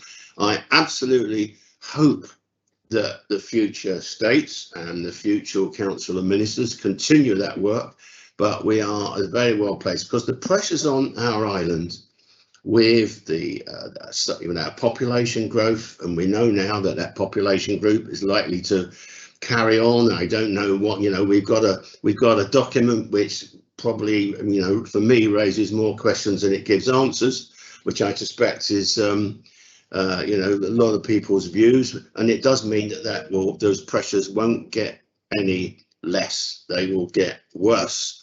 And so the environment side and those resources and the work of ethics, I want to praise the work of the officers. I think I've been privileged to work with such fantastic team of people, and they really are committed, and I absolutely want to say to put that on record, sir. There's a part now, one of the things I'm just kind of get towards closing now. I see 13 minutes, oh dear. Unlike Senator Gorst, I resisted the temptation to redesign the organisation in the budget and have a dedicated environment department. And I did that because I think it's not the place to do that as a piecemeal thing, but we decided to go with it. But the environment department will need some organisational changes to deal with the conflict of interest issues in the future. And also, I think there is the question, I think the part of our former CEO's organisation for the environment, which works extremely well, is the development of this, what we call the SP3 team, the Combined Policy Unit Integrated. Doesn't sit under my ministry, but it has been massively successful in integrating policy right across government. And I think that has given us, for the first time, real joined up policy in a whole host of different areas. If there is a problem, is they haven't got enough resource. And this is where I'm looking to the Chief Minister. I'm looking to future Chief Ministers to try and put some extra resource in that SP3 team, because the policy programme is just so big. But thank you. It's a really positive message from me. I've still got 10 seconds left. So I think I'm really, I'm absolutely behind this budget. I'm very pleased with it, and it's really good for the islands. Thank you, sir. Very much. You're asked to give way for a point of clarification from Deputy Tallier. Are you? Oh, yes, please. Sorry, sir. Yes, please. I'm happy to do so. Yes, Deputy Tallier. Thank you, sir. It does relate to the Minister's comments on the air pollution testing. And I know the Minister said that the sandbox didn't work and that the monitors didn't work, but that that's a story for another day, but I'm not sure if it is a story for another day, and it would certainly be helpful for me in terms of which way I vote about whether he could explain what the problem is. We have voted to give more money to this area, but of course, because the amendment was accepted, we weren't allowed to speak on it or have. Could you be succinct in your point of clarification, Deputy Tellier, not make Thank points? you. So I was just putting it in context. That's all. I wasn't trying to. Well, no. But if you could just ask, the clarification you're seeking is what exactly? So can the minister explain to us why the monitors, why it didn't work, why we did have monitors and why they didn't work and why they were not maintained? Thank you very much. Are you able to answer that, Minister? I'll try and summarise, sir. Obviously, there is work going on to go into more detail, but in essence, this was a project launched with Digital Jersey that was extremely well intentioned. The supplier came forward and actually gave us some equipment, and we had received that equipment. It was delivered in the middle of COVID. It was installed throughout various sites in the island. But frankly, then the engineers weren't able to get to the island because of COVID, and therefore they weren't able to do the maintenance and setup. And unfortunately, the number of the appliances were failed due to probably weather increase or exposure to weather and so on. And in the end, the situation came that that then we had to accept that it wasn't possible to resurrect that. And I understand the supplier has accepted that the kit needs to be revised and redesigned rather. So it was a good attempt, but the new project will do it in a different way, and this time will succeed. Thank you, sir. Thank you very much, Deputy. Well, that was a clarification. Next to speak is the Connétable St John. Thank you, sir. You'll be pleased to know that I won't be troubling the clock. Sir, at the start of the debate, I asked the Chief Minister, following his statement, if he agreed with me that we needed the debate to be constructive. After a very shaky start to questions on the Minister's statement, I feel there has been a reasonable debate. This is my first government plan, sir. Who knows, it may actually be the only one I debate. But I think a thread for me is about the need for more collaboration and more of a solution-based approach, as the Housing Minister suggested. I'm pleased that the Assembly agreed to the changes to AMPO and, of course, the trial for youngsters with the bus passes. I do remain concerned that SIPES turned down additional funding. I sincerely hope the Minister has proved correct in doing this, but I have concerns, genuine concerns, based on my personal experience. I also remain very concerned at the level of borrowing proposed in the plan. The tech fund is vital, but we should have had more detail. Judging by social media, there have been quite detailed discussions on this, but as members, we are still fairly in the dark on the detail. Again, an example of how collaboration could have helped the Assembly reach decisions. Sir, to me, it doesn't matter who brings a proposal. I encourage other members to take the same approach. Put your island and islanders first. I'm delighted to see two ministers in the chamber today. Many islanders are asking us about the 4th of January, and at a time when we're asking people to continue their business in a normal way, we should be leading by example, and we should have more members in this Assembly. Sir, despite my concerns, we've had the opportunity to discuss these. I will be supporting the plan as amended. Thank you, sir. Very much, Connétable. Deputy Pamplin. Thank you, sir. And again, I don't think it's the first time. It's a pleasure to follow the previous speaker. So in echoing some of the Constable's words, I agree that the government plan does give us as individual states members or collectively as parties, I guess, or as scrutiny panels, the opportunity to improve, and that the Assembly is still the place where we can influence and bring the concerns of the people we represent to the government who act those things out. So I could say to him, sir, and those listening, as this is his first, this is not mine, maybe my last, but last year I brought an amendment to the government plan about work to do with relevant poverty, which has been undertaken for those, and we look forward to seeing the results of that soon. This year, I'm now going to speak very briefly on the two amendments on behalf of the Health and Social Services Scrutiny Panel, and start by thanking both the ministers for accepting our amendments, especially first concerning the HIF fund. The panel had noted many times during its work in the last year its concerns that it's raised, and looked to brought something constructive to the government plan, and I'm grateful, and the panel are grateful that was reciprocated by the ministers and their officers. Just a brief summary for those, because obviously we didn't debate it. The panel lodged the amendment to the government plan in order to obtain commitments to certain matters relating to the Jersey Care Model work and its funding from the Health Insurance Fund. The commitments that we sought were all, and it was agreed, achievable measures and reasonable safeguards that will provide confidence in the use of, most importantly, public funds.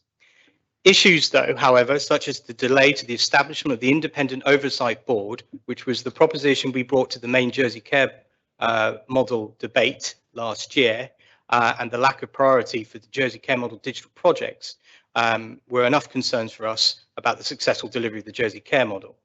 The panel seeked a commitment for support to be provided to the board that we wish to have had in place this year, will be in place to report no later in March. And again, I'm pleased, and the panel was pleased, that that commitment was met. There are other concerns around the HIF fund that we as a panel will address after this debate in the upcoming amendment debate. But I will now turn to our other accepted amendment, one I know state members will have no surprise in me talking about, because it's been my consistent piece of work since becoming elected member, and that is with regards to mental health services. We have continued as a panel to watch very carefully since issuing our first review to government on mental health services, but the panel had noted in previous hearings that the backlog of referrals for certain services, such as Jersey Talking Therapies, leads us to further concerns about the effort that is needed to help islanders with these needs. This also taking into consideration the ongoing pandemic. We are also, as I've said, grateful that the government accepted our amendment of the proposal of an additional £500,000 in the sum held in the General Reserve for the COVID-19 purpose to address the elements of the pandemic on adult mental health services, in order to address the identified backlogs and target the particular areas of need, including support of its partnerships with the third sector, such as the Listening Lounge and others, who we are grateful for their support in bringing our amendment. As a personal note, I think this is where I echo my opening remarks of my speech, that this is the power of the Assembly to make change. To anybody who has grown disillusioned to politics, and what is the point of becoming a politician? You can't do anything, I was regularly told, sir, as an individual. That may be so, but I believe one person can make a difference, and we should all try. But as a collectively, as a scrutiny panel, and as this Assembly, and working with government, we will help and we will make a difference to those who are going to need us in the coming months with their mental health services. The fact that that could be recognised and we have constructively, collaboratively made that agreement is positive. Had I wanted to bring that, or the panel bring that, is another question, but I don't want to be dragged into that because we have got a long way to go. There are concerns, of course, for next year, sir. We should be under no illusion that there are tough times ahead, as we heard in the United Kingdom with the Bank of England raising interest rates. Inflation is a concern. People are concerned because of the ongoing effects of the pandemic. So we have to be mindful. We have to be listening. We have to be ready to help and support those, all of those people that we represent next year. So I wish all of those people working in government, working in the Assembly next year, those beyond my time, to continue doing what we're doing, work together. May this be the catalyst for positive change. Thank you, sir. Very much, Deputy Connétable St Martin. Thank you, sir. Sir, the government plan is not just a spending document, it is a policy document. And because of this, it is a document that has the power to lay the groundwork for change and to make real improvements to the island. And this is where I lay my hope. Government plans are the monetary source of our work as States Assembly. It is what funds the projects we want to see delivered. It allocates the spending according to what we as an Assembly vote for. But is this all it can be? Can we, in fact, go further and drive positive social change through these plans in a way that is only suggested by references made to, for example, alcohol duty, free bus passes for students? and be brave, innovative and fearless in helping to solve problems that have become so horribly embedded within our society's fabric. In this government plan is my amended amendment for actions to improve women's safety. I brought this amendment as women's safety has been an issue for millennia. This is 2021, and we need to tackle this for the good of all. Women's safety impacts women and society in every country in the world. The fact that women in all corners of our planet are not treated with the respect we deserve is nothing less than criminal. It is insidious and pervasive. Can we, in fact, go further and drive, the renowned academic, feminist and social activist Bell Hooks, who sadly died 2 days ago on the 15th of December, once wrote, "Feminism is a struggle to end sexist oppression. Its aim is not to benefit solely any specific group of women, any particular race or class of women. It does not privilege women over men. It has the power to transform in a meaningful way all our lives." Sir, it is with this energy, this spirit, with which I want to see the Government of Jersey take the amendment I lodged, and the Minister amended and the Council of Ministers accepted, and deliver real, tacit, genuine change to improve the safety of women in the island. In tandem to this, the Australian philosopher Kate Manne writes in her book entitled How Male Privilege Hurts Women, a book and whose predecessor Down Girl, The Logic of Misogyny, I would genuinely recommend to states members that the unequal distribution of social goods in our society creates, and I quote, inequalities that range from a woman not receiving adequate care for her pain, to not being able to take up traditionally male positions of power, to her not being granted her rightful authority to speak about subjects in which she is expert. This is why I lodged my amendment, and why I'm going to closely watch the work that will take place through my amended amendment. And if it falls short, or identifies a severe underreporting of statistics of issues such as drink spiking and sexual harassment and assault, as many islanders have suggested to me, then you can expect me to push for more, whether I'm still a member of this Assembly in December 2022 or not. I therefore raise this challenge to the Minister for Home Affairs to not let this become just another review, but an opportunity to make real change, to take risks, and to make the island a better place to live. It needs to be women-led and community-led. It needs our honorary police to be fully involved. It needs community organisations and charities, including the Women's Refuge and Jersey Action Against Rape. And it needs to offer women across the island the respect, the dignity, and the safe spaces needed to give testimony and contribute to a safer, better island. I know that officers can deliver through the work that has been conducted following my proposition on road safety, and coincidentally the Island Road Safety Review is being released today, and I'm proud to be associated with it. The Road Safety Review has genuinely excited me and shown me just how brilliant officers in the Government of Jersey can be. I hope that officers working on this amendment for women's safety are able to approach this with the same energy and enthusiasm as I saw from infrastructure, housing and environment officers for road safety. Perhaps we need to understand the potential that social reform can bring. Perhaps we need to remember the power this Assembly has to benefit the island's culture and social conscience. We saw how the public debates on assisted dying and climate change were changed by the citizens' jury and assembly that followed. And I felt this potential could be harnessed to create an opportunity to have a full, open discussion on issues relating to women's safety in Jersey, with full community engagement and support to design and drive solutions. Speaking to students at JCG 2 weeks ago, which was a real privilege, makes me feel even more determined to deliver on this. And if I think there are community-driven opportunities to drive forward equality in Jersey, then I'm going to support them and do my best to bring the Assembly along. I will conclude with another quote from Bell Hooks. To be truly free, we must choose beyond simply surviving adversity. We must dare to create lives of sustained optimal well-being and joy. Women after millennia of being treated as secondary, of spending millennia being marginalised and harassed, deserve to be treated with respect, deserve to be on a level playing field with men. We were all born equal. We should all live equally. We in this Assembly must dare to create lives of sustained optimal well-being. Make this the driving force of our future government plan and future state assemblies. At the very minimum, we owe women and we owe islanders these lives. Thank you, sir. Thank you very much, Conor. Senator Moore. Thank you, sir, and I'm delighted to follow the previous speaker. Firstly, I'd just like to start by pointing out and thanking all of those who have worked in scrutiny over the past weeks for their excellent reports, their numerous amendments, and particularly praise must go to the officers who have diligently supported the panels in providing scrutiny and holding the government to account in what has been a shortened, once again, and therefore difficult time period to conduct what is really important work.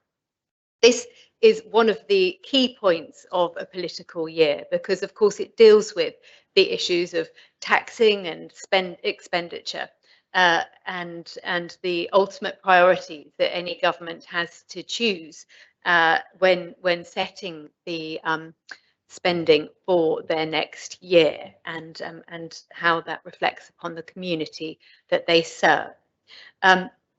So that is where our first problem lies, I'm afraid, and I can refer members to finding 1 of the Corporate Services Scrutiny Panel's report, which is excellent, and I hope everybody has had an opportunity to read it. But finding 1 quite simply says the government plan does not adequately clarify the rationale and purpose of policy, analytical context, economic and policy implications to ensure that it is possible to see how spending, taxation, borrowing and asset accumulation has happened in the past and where it will go in the future.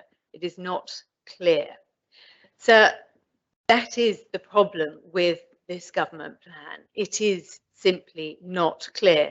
Now, it's often said that I'm not positive and don't give enough praise.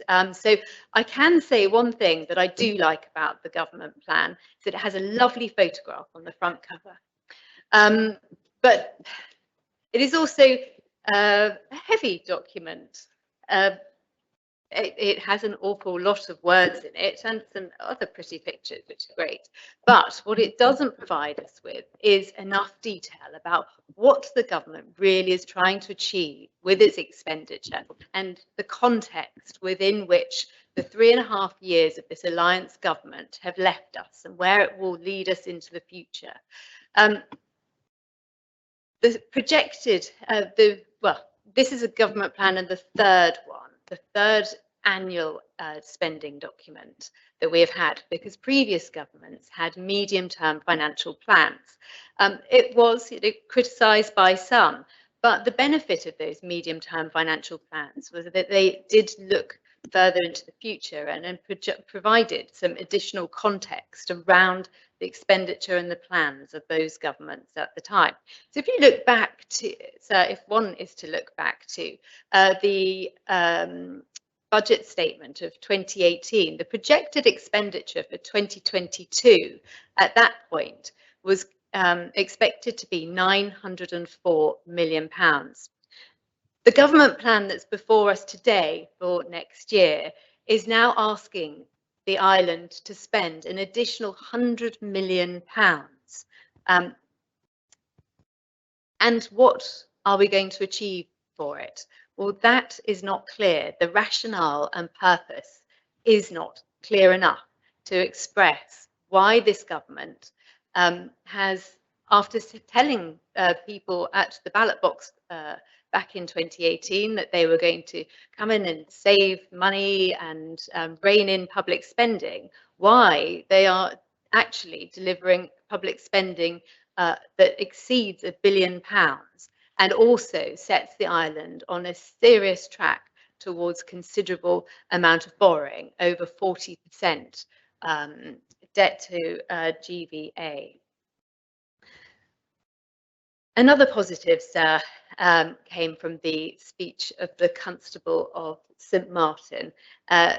she talked about the collaboration that has been found between some members and ministers where they have worked upon amendments to the plan and found agreement. And of course, there have been many points of agreement in this week of debate and the amendments that were accepted by the Assembly, and also those that were extremely close, that showed the very fine line between and differing views between members here. But that has all been conducted, I would like to say, in an excellent fashion, a collaborative and positive fashion, because we are here to debate political views, the rights and wrongs of priorities. And as I think we have said during the week, this is about priorities. It's about how members as politicians see spending assisting the community that we are here to serve.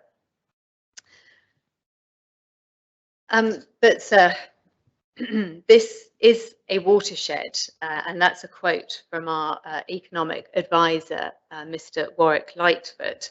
It's a watershed direction this government plan is taking us in. I've mentioned already the borrowing. That includes for a hospital that the hospital advisors told us did not lack, lacked the relevant evidence to justify the size and scale of the project itself, and therefore the cost. To quote again the economic advisor to the corporate services panel, the full implications of the current revenue expenditure to support the scale of the hospital is not clearly set out in the plan. So the borrowing, as I think the economic advisor sets out very clearly in his report, potentially risks the autonomy of the island. There is no plan B here. So what if the economy does not perform as it is expected to do? What will happen? Well, that will be left to future governments, because this government has no plan B. It has, it simply expects that life will continue on in its present form, despite having experienced some significant years of disruption, and the impact of which will be felt for some time to come. The matters of productivity within our economy are simply not dealt with in the government plan. They were set out early on by the government when they pulled elements out of other people's manifestos and set out their own priorities.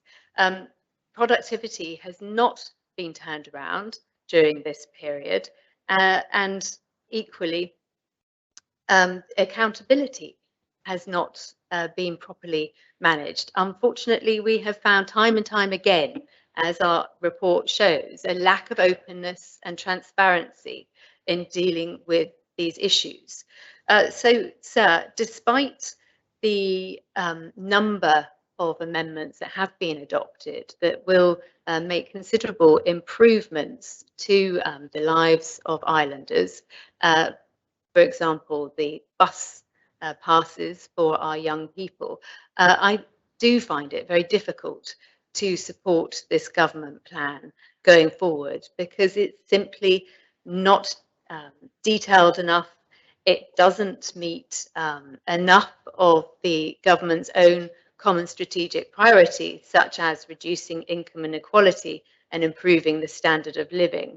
We are all very aware at the moment of the public debate and feeling about the cost of living, and this plan does not go far enough in dealing with those, to giving hope to islanders that there is a reason to continue to work and contribute to the economy, because a better quality of life is ahead. If I could leave members with, again, another quote from the economic advisor to the Corporate Services Scrutiny Panel.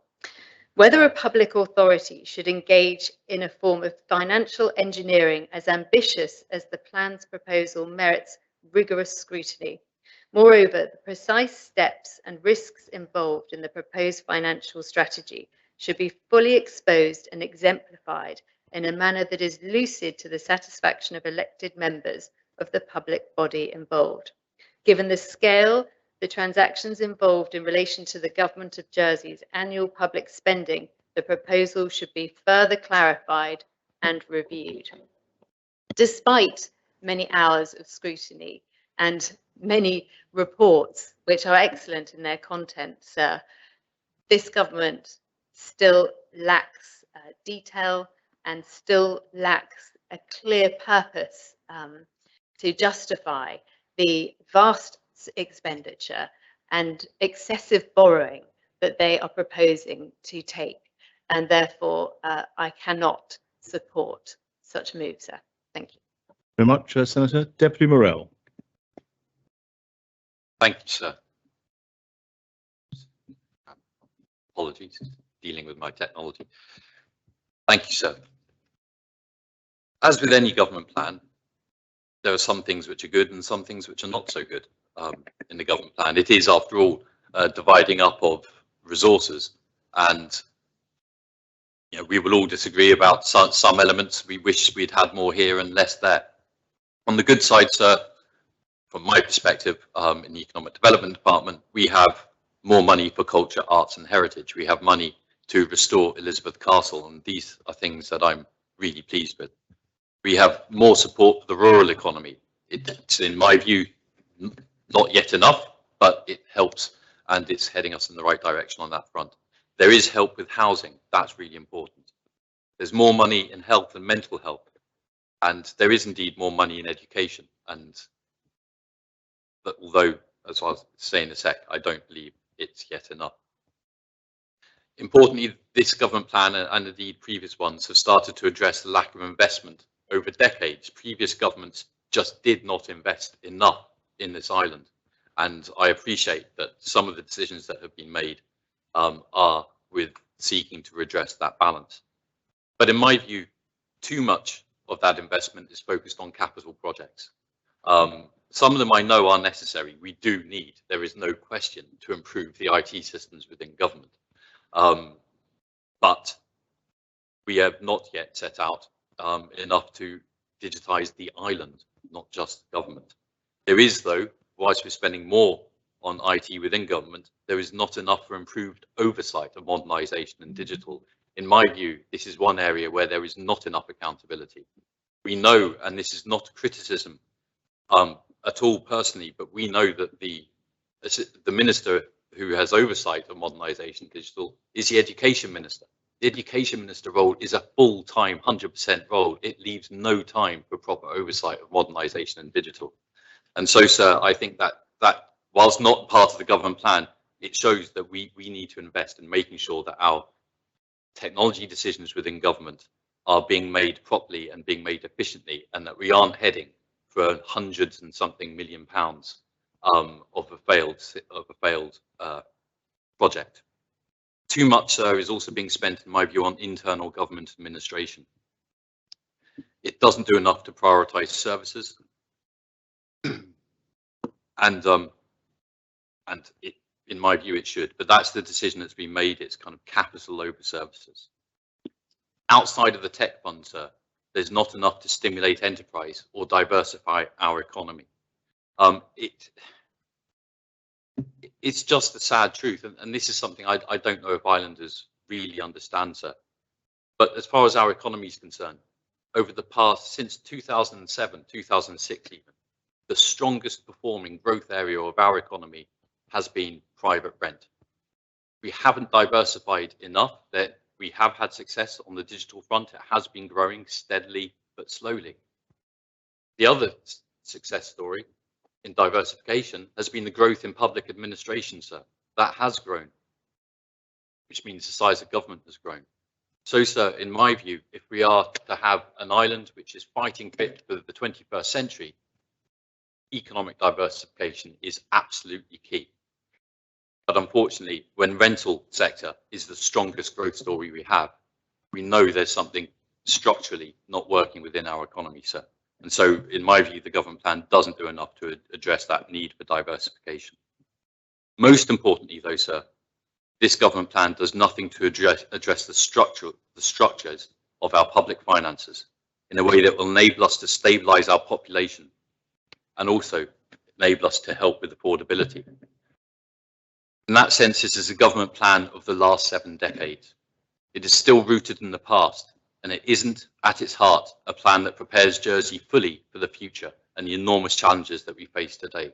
Because in my view, sir, the decisions that were made in 1948, which set the island on course for a superb second half of the 20th century, and it was superb, they were the decisions of 1948, and we're still working to those decisions, sir. We haven't made this island ready for the 21st century, in which we have different challenges to those faced and much greater uncertainty.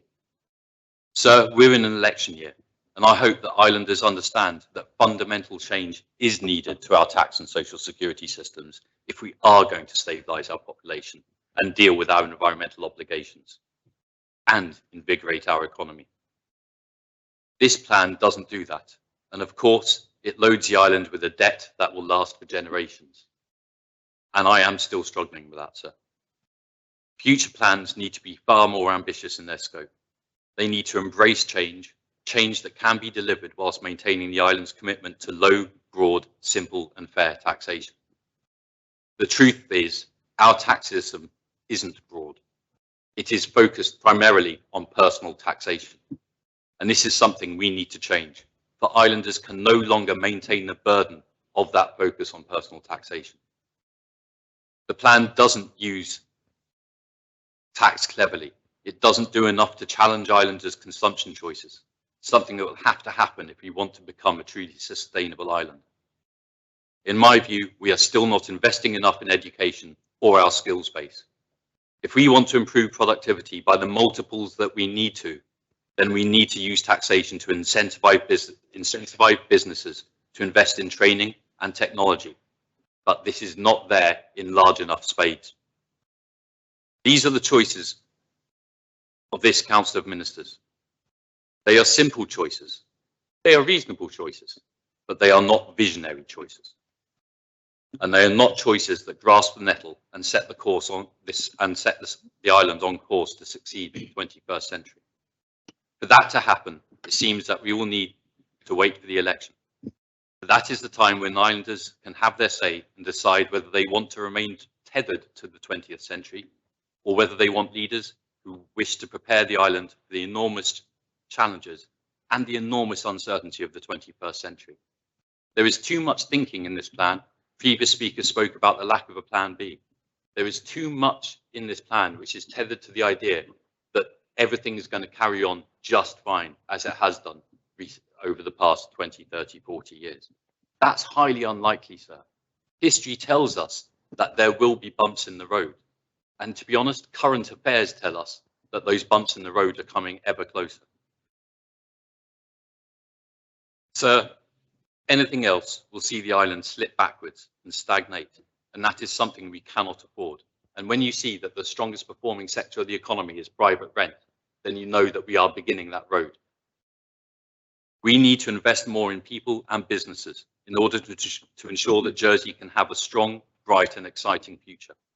This is possible, but it is only possible with vision and people at the helm who share a vision of a dynamic, caring island in which we all work together and help each other to succeed and achieve. Unfortunately, we'll have to wait for next year, but sir, I believe it will be worth the wait. Thank you, sir. Thank you very much, Deputy. Does any other member wish to speak on the main proposition?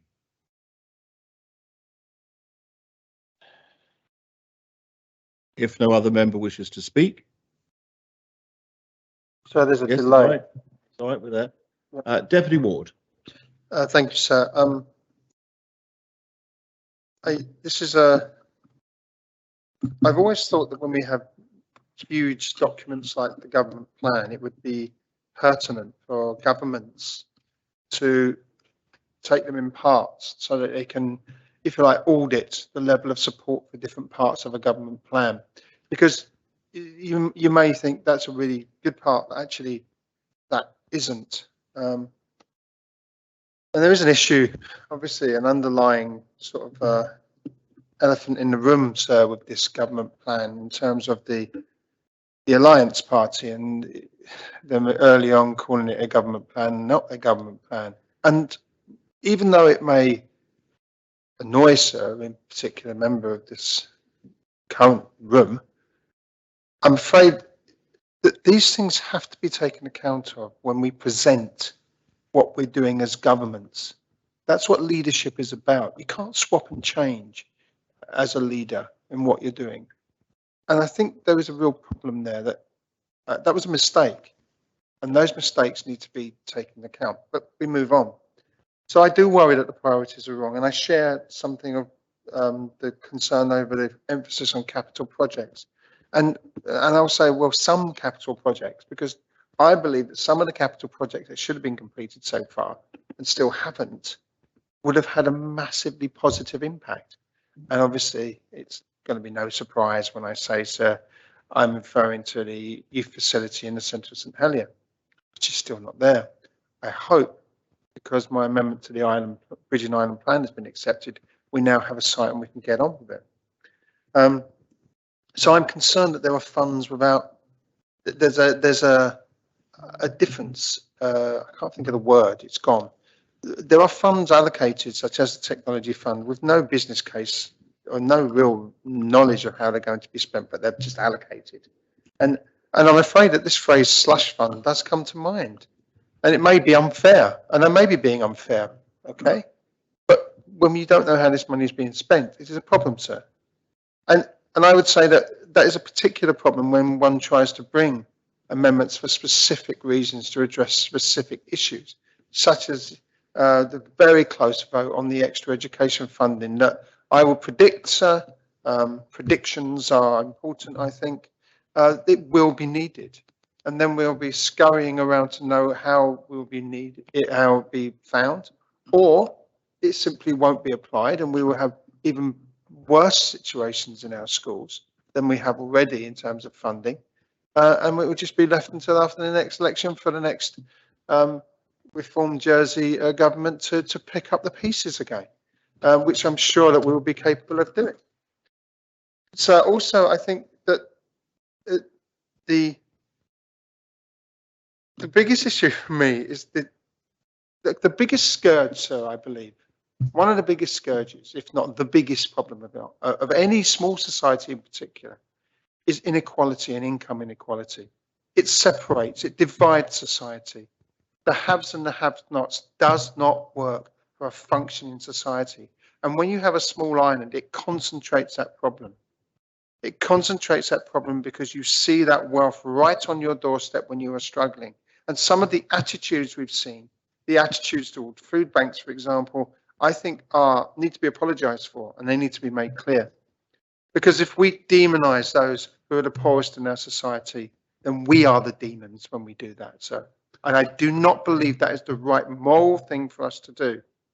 I would like to support those who need most support. If we judged our society by how much we support those who need the most, rather than simply those who amass wealth, we would be a better society. And I'm afraid that what I see from the government that we have, and I say again, it was not Reform who used the phrase alliance government first, but it does make me chuckle. Partly so, I must admit, because it does irritate some people, but that's unfair, so and I will not do that. But what I see is a government that seems to value the amassing of wealth by private individuals over their population, and I'm still to be proved that that is not the case. But so I would like to I want to finish with one thing, and I want, this is really difficult, and I hope I don't get this wrong. The Constable of St Martin, I want to support you in what you've said, because I believe that. Through the chair, please. Sorry, sir. So I would like to support the Constable of St Martin in what she said.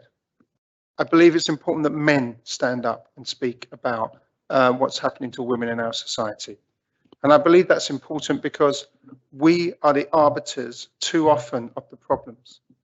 And so when I walk in or I jump on the bus and come in, I like to listen to music. I love to listen to music, and I listen to a huge range of music. And there are so many lyrics in my head. I think it's so if I was in a pub quiz, I'm really good at lyrics. So I'm not going to quote Winston Churchill. I don't think he's particularly good on this topic, to be quite frank. So I'd like to quote a band. I was going to quote them on something else, but and this is a quote from a song, and again, I hope I don't get this wrong.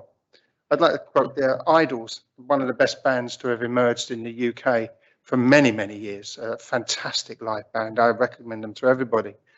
And in one of their songs, there's a verse that says, "Sexual violence doesn't start and end with rape. It starts in our books and behind our school gates. Men are scared women will laugh in their face, whereas women are scared it's their lives men will take." And I think that sums up the massive inequality in our society.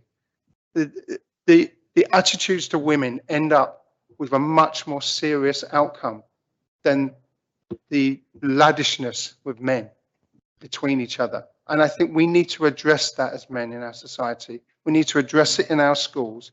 We need to address it in our literature. And most importantly, we need to address that in the attitude of our government. They need to accept what's happening in our society. They need to accept the inequality in our society. And they need to accept that addressing that inequality is not a weakness, it is a strength. It is a strength for us as people, as men, and as leaders. And until we do that, we will not be able to sit in this assembly and say we truly represent our population. I hope I've worded that correctly, and I hope so. I look across the Constable of St Martin to check that that's okay, because that's what we need to do. We need to talk and consult and understand. We are different people, but we need to understand each other. But we all have the right to exist in this society safely. My son does, my daughter does, the men and women in our society need that. And I would say that over the Christmas period, sir, think about your actions and think about the consequences of those actions. And I think it's important that we talk about that as a society. Finally, sir, I'm very pleased that finally we may have some changes to our bus service, which we've been working on for a long, long time. And I must admit, I'm very pleased. But the problem is, sir, that overall this government plan does not address what this island needs. So I'm in a really difficult position. However, this government plan will be voted for. It will be accepted, but it doesn't mean it will be accepted for all of the parts of this government plan. And that's why I would have said let's get a gauge on all the different parts, so that government, sir, can look at it and say, actually, that part wasn't that popular. We're going to have to work harder on that part. And so I think that's really important. It's a little bit like the review into COVID.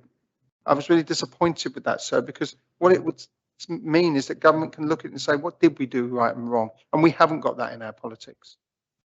And I don't think just because of the emergence of parties, sir, that we need to have that constant conflict in those terms.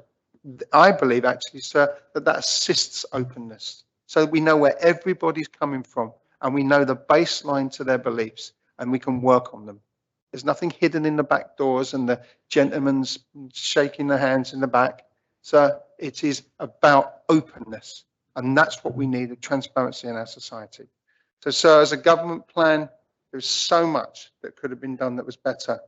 There were so many gaps, and so I'm very concerned about the overall direction and the level of, and I am too concerned about the level of debt in some areas that we're passing on. And I think it's being spent in the wrong direction. But, sir, I thank everyone who voted for the positive amendments that came through. I feel disappointed in some of the others, and I thank all members for their contribution to the debate overall. Thank you, sir. Very much, Deputy Chief Minister. Yes, thank you, sir. I'm glad to, to follow the last few speakers, sir.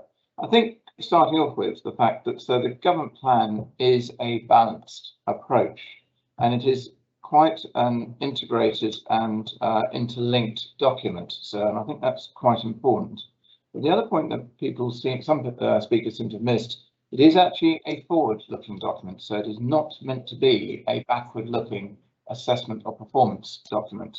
And it does bring together income, expenditure and capital. And that was a significant change to the old MTF pre-NTFP process, which only essentially addressed expenditure in one set, and then different debates were had on income and capital from memory. Now that doesn't mean that the government plan can't be improved at some point in the future, and I would expect that to be an ongoing review process to see how one can improve things going forward, always. But it is also, again, worth reminding members that we have had unprecedented challenges, and unprecedented in terms of generations challenges in this period of this Assembly and this government and this Council of Ministers. You know, Brexit we knew was going to be a challenge coming through, sir, but also COVID was not on the horizon when we started, and unfortunately it is still with us right now. And what I think is worth remembering there, sir, and again I make a point and the comments I get from commentators or people who've experienced this type of area. So I'm getting an echo. Can you hear me okay, sir? Yes, we can hear you. Quite well, Chief Minister. I think the echo must be at your end of things.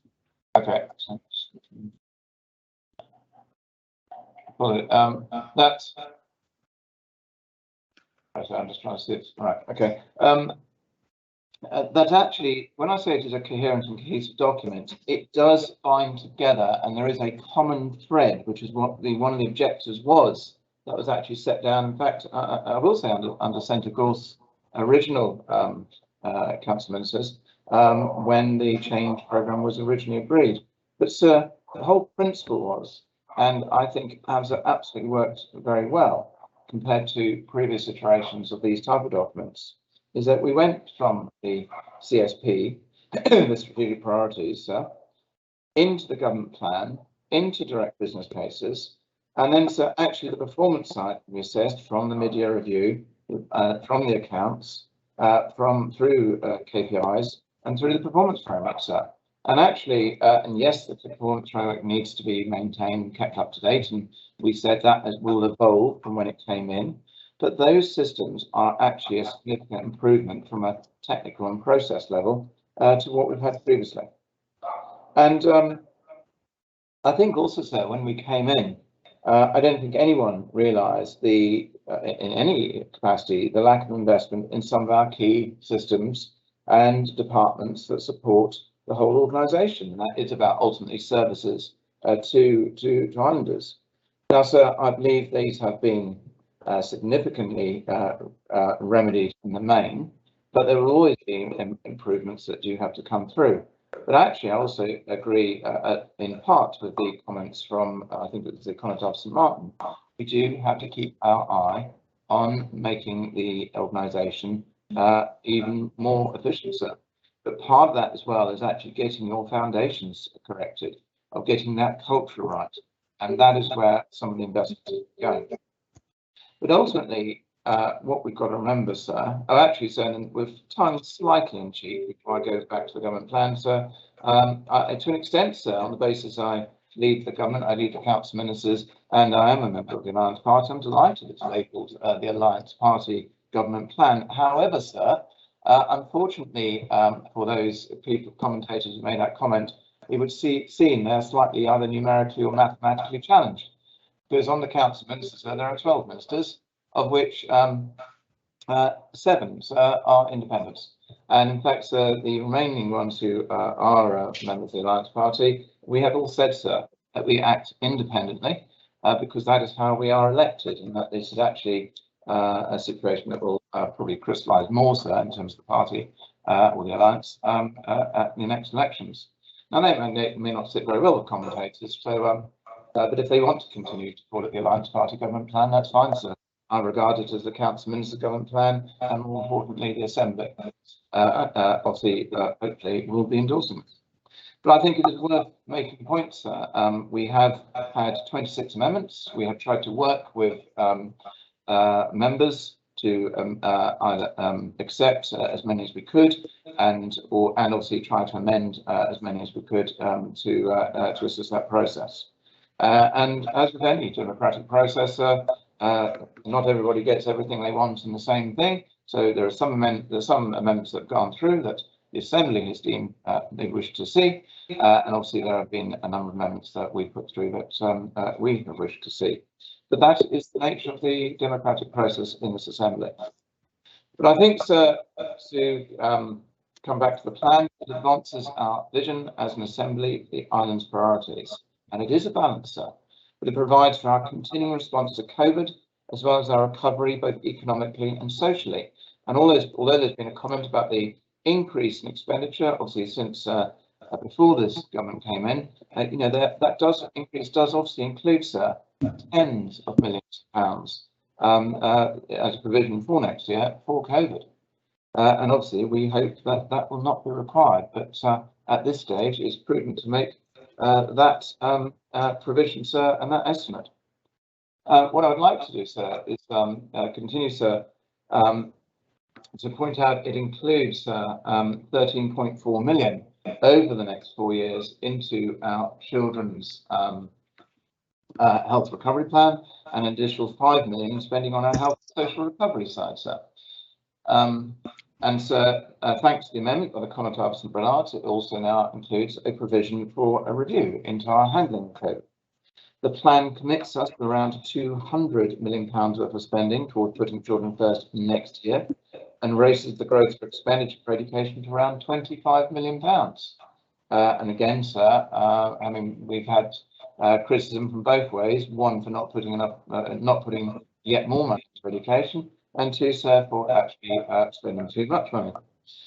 This plan will see more than £13 million in new funding towards mental health over the next 4 years, and support for our ageing population by the Joseph Care model. It offers an important opportunity to revitalise our local economy, as well as invest in our digital sector and support for our heritage arts and culture. In this year's government plan, we are going to be implementing the new £10 million affordable purchase product, and that will be in place before the end of this term, and that will help more islanders to own their own homes. We've also proposed, as I think the Minister for Environment, Deputy Young, has referred, we've also proposed some 23 million in funding, sir, to be deployed by the Climate Leverage Fund to support the switch to lower carbon transport and more energy efficient heating. And this year's government plan includes a further 20 million on rebalancing, delivering savings to taxpayers and increasing efficiency within the government. That's on top of, sir, the just under £60 million recurring that has already been achieved. It also builds on the progress we've made to improve the government's infrastructure, both in the physical realm of the new office strategy and digitally via the ITS programme. And actually, just to clarify a comment made earlier, sir, in terms of COVID, it is £34 million, including in 2022, with a further £53 million in reserve if required. So we have agreed plans to borrow responsibly to cover our pandemic response and the refinancing of our pension debt. And we have plans in all of those to repay those on a pragmatic basis. So we've outlined plans to refinance those existing public sector pension liabilities early, saving the taxpayer £3.6 billion over the longer term.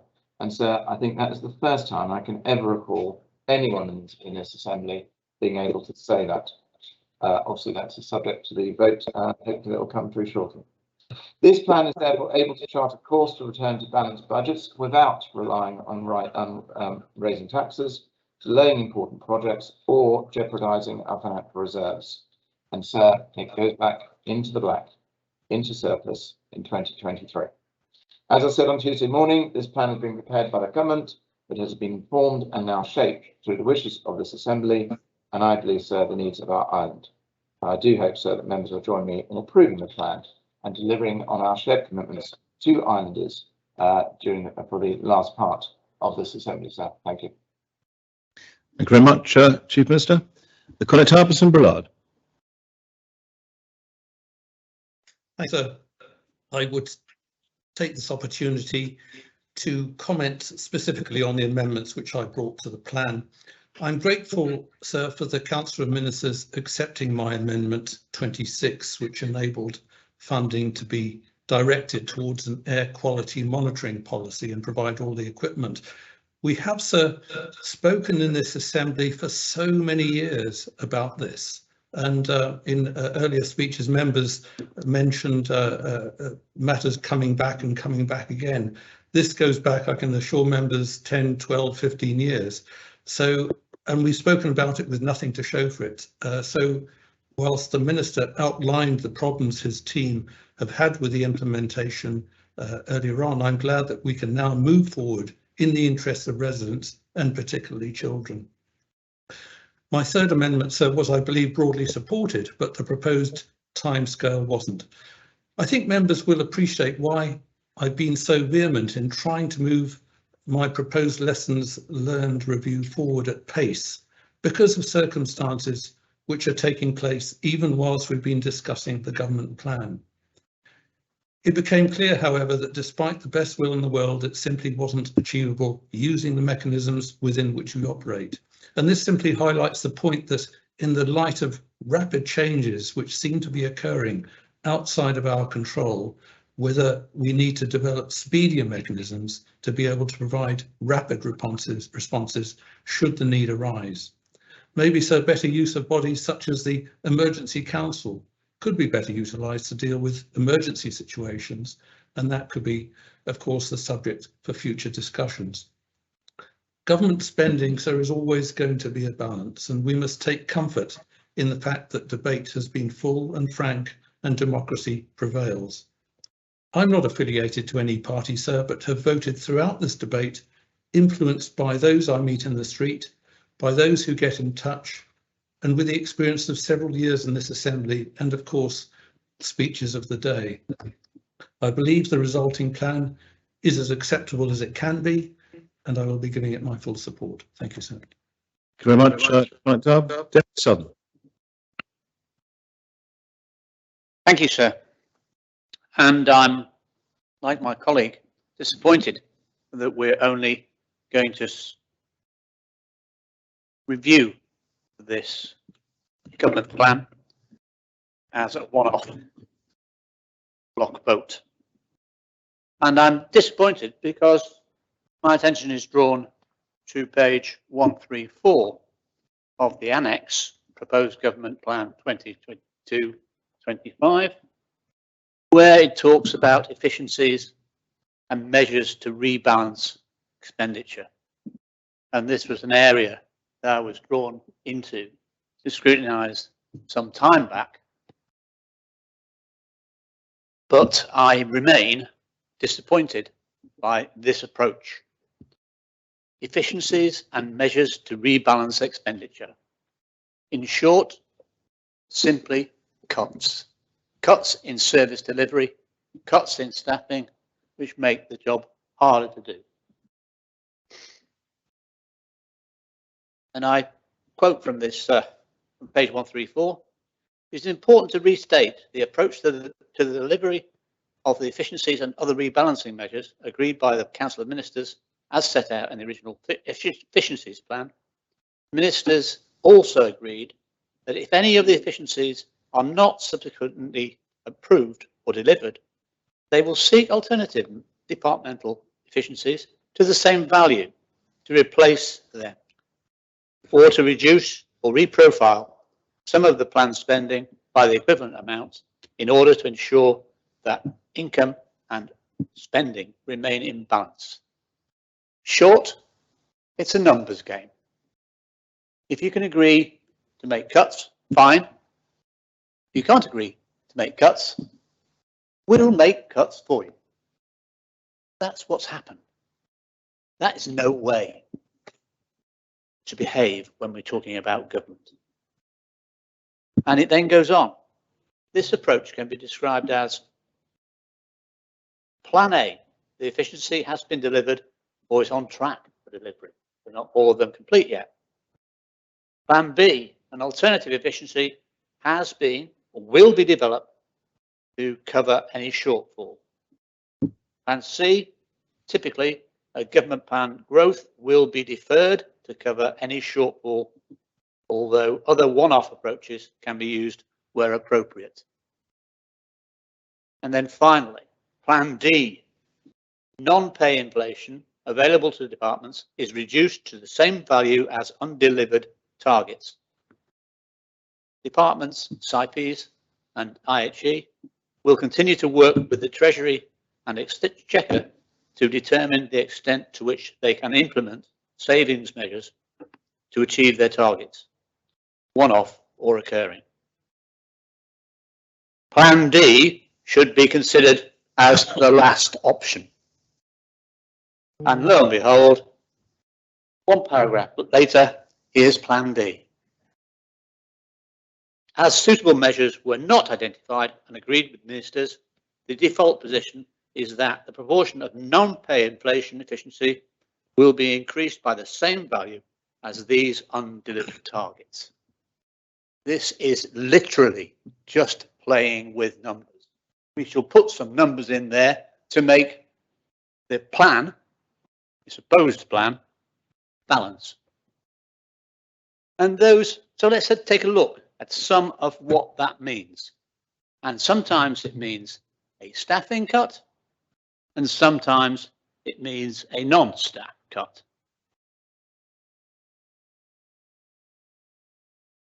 And let's take a look at some of those. So the Minister, departmentally, CIPES, Children's Safeguarding and Care, remove one social worker role, it's a recurring change, spend reduction on staff of £50,000. This will slightly increase the caseload and reduce capacity across the team. This is an essential service. This is Children's Safeguarding and Care. Social work reduced by 1. Increasing the load on the other social workers. Delivering efficiently, perhaps, but reducing the service.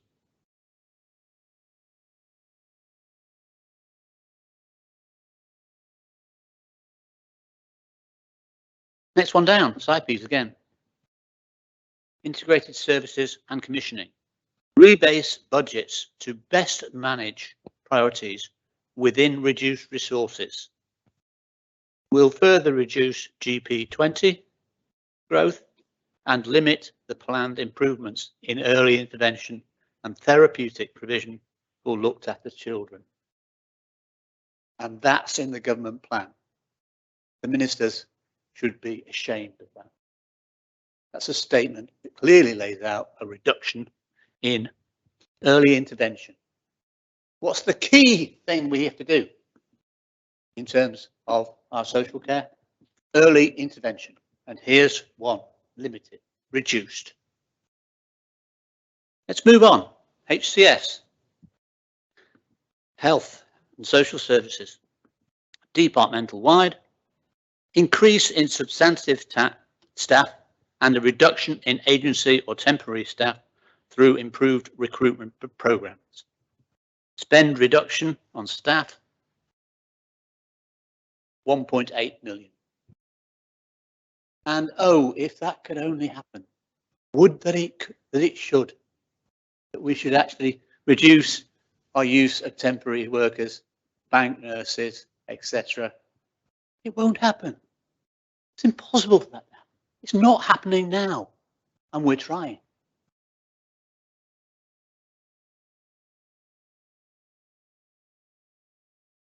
Next, HCS again, departmental wide, review, challenge and reduction of contract and procurement costs.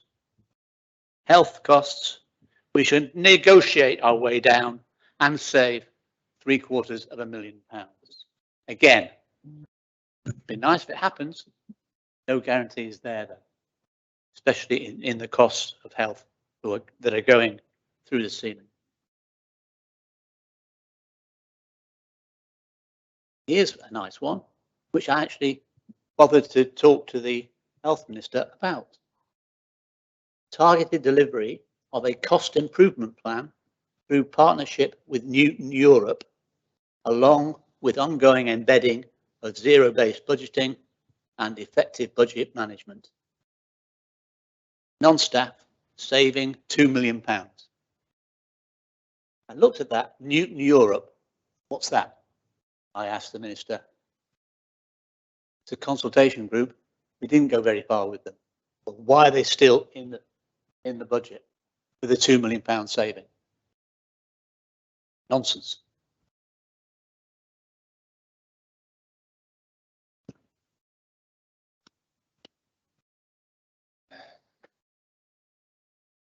And let's move on again. Treasury and resources, not an area I usually look at, but general staffing productivity increase can be achieved through a number of different levers within each department, including treasury and resources, zero-based budgeting, vacancy management, etc. Saving is supposed to be of the order of £400,000. What does that mean? That means getting more or less out of your staff. That's basically what it amounts to. And finally, before I finish, sir, let me move back to CIPES. Integrated services and commissioning. Rebase budgets to best manage priorities within reduced resources will further reduce GP20 growth and limit the planned improvements in early intervention and therapeutic provision looked after children. £56,000 in savings, and again, reduced early intervention and therapeutic provision. A service that is failing and will continue to fail. I cannot vote for this government plan, and I won't be. Very much. Does any other member wish to speak on the main government plan debate?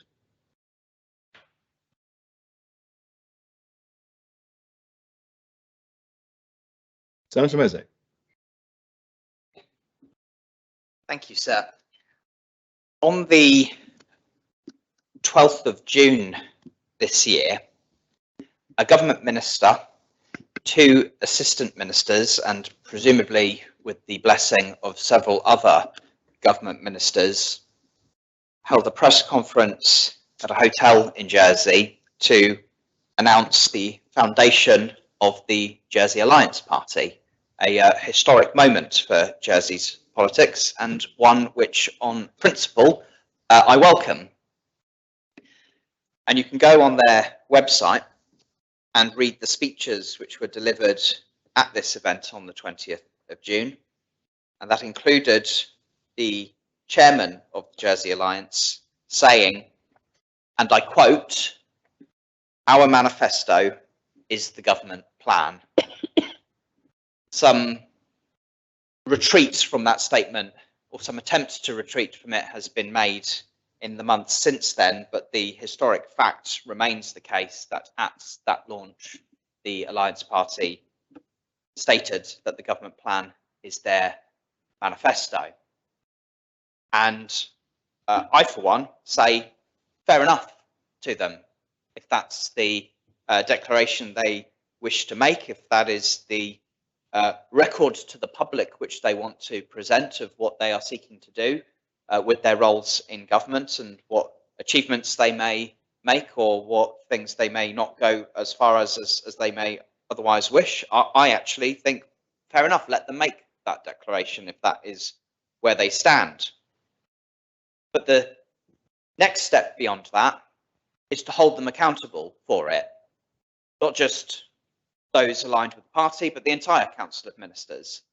And looking at the government plan which we have before us, that we're now asked to debate and vote on as one proposition without being able to vote on the individual parts in it, I see it not only in the terms that Deputy Southern has outlined in such detail, going through it line by line as he just did, but I look at it as a government plan which cements the legacy of this government as one of failure in trying to meet the key priorities which we signed up to unanimously as an assembly at the start of this term of office.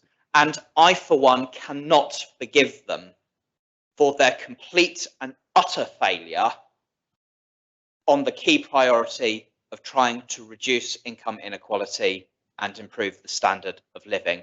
And I cannot forgive them for it because of the huge impact that has in the daily lives of my constituents, people who I meet day in and day out and who often come to my constituency surgery to tell me about their experience in life and how government decisions are affecting them, because I know this has a real human cost. But I cannot forgive them because it didn't have to be this way, and that there were opportunities they could have taken advantage of, but they chose not to. And when I was anticipating this government plan, knowing that it was about to be published, and at that point not knowing exactly what was in it, there was a part of me that thought maybe at this late stage in this electoral term, they may well pull a rabbit out of the hat and actually take the opportunity to bring forward proposals in the plan, cost them, find the revenue for them and all the rest of it, to take the measures that so many of us know are necessary to improve the standard of living and reduce income inequality in the island. And in this plan contains pretty much nothing on it. And it was notable in the Chief Minister's statement on Tuesday morning that the words reduce income inequality were not spoken and the words improve the standard of living were not spoken either. And I think really that ought to be a sign that they have just given up on that priority. And I think they ought to be a bit more open about that. They do not have the statistical evidence to demonstrate that they have succeeded on it. And having seen what's happened to the economy, to housing, and all the statistics that the statistics unit produced for us, I think it's a safe bet to say we'll have probably gone backwards on that key metric. And when the income distribution survey is eventually produced, that will presumably lay those failings bare before us for us to judge them on. The housing minister in his opening speech on this, and I'm not going to be too hard on him actually, because I think there were some good things in what he was saying, and I don't think he's actually to blame for the following, for what I'm about to say. But it is the fact that too many members of this government are out of touch with the reality on the housing crisis, and it's that being out of touch that then leads them to not put in this plan the proposals that are needed to address that housing crisis. A blueprint was produced previously which outlined what policies could be enacted, and in fact, sir, I worked on that with several members of the Alliance Party who sat with me on that policy development board and helped come up with these policies, which they now seem to reject, and they're not in this plan anywhere. Nothing on tackling rental inflation, and nothing really to require the private sector in its delivery of homes to deliver the homes that we know that we actually need. And I think that's unforgivable. And it's having an effect on our other key priorities as well. We are struggling with recruitment and retention in some of our key public services, because what were our other priorities? They were putting children first, where we're struggling with teachers and social workers now. It was looking after the health and well-being, something we know we're struggling with, and we are told time after time from people who leave their careers in public service or leave the island that it's the cost of living that has such an impact on them. And I will say as well that on the key priority of protecting our environment, and by extension our climate crisis commitments that we've made. There has not really been anything tangible in this plan to deliver upon that either. There has been money put aside for reviews and all the rest of it, but it is really at too late a stage to achieve anything tangible in this term of office in actually reducing our carbon emissions. That again is being left to a later date to solve, which I think is regrettable. And I think it was regrettable the resistance that was put up to measures that have been proposed time and time again from Deputy Ward to try and promote sustainable transport, get people out of cars and not producing emissions. Instead, there's constant resistance to that. And then we come to the debt. Hundreds and hundreds of millions of pounds of it. And I had said in a previous debate that there is nothing wrong on principle with debt. In fact, debt can be a fantastic thing that you use to improve your infrastructure, to make investments where they're needed. And I don't shy away from that. And indeed, now is a good time to be borrowing if you need to do that.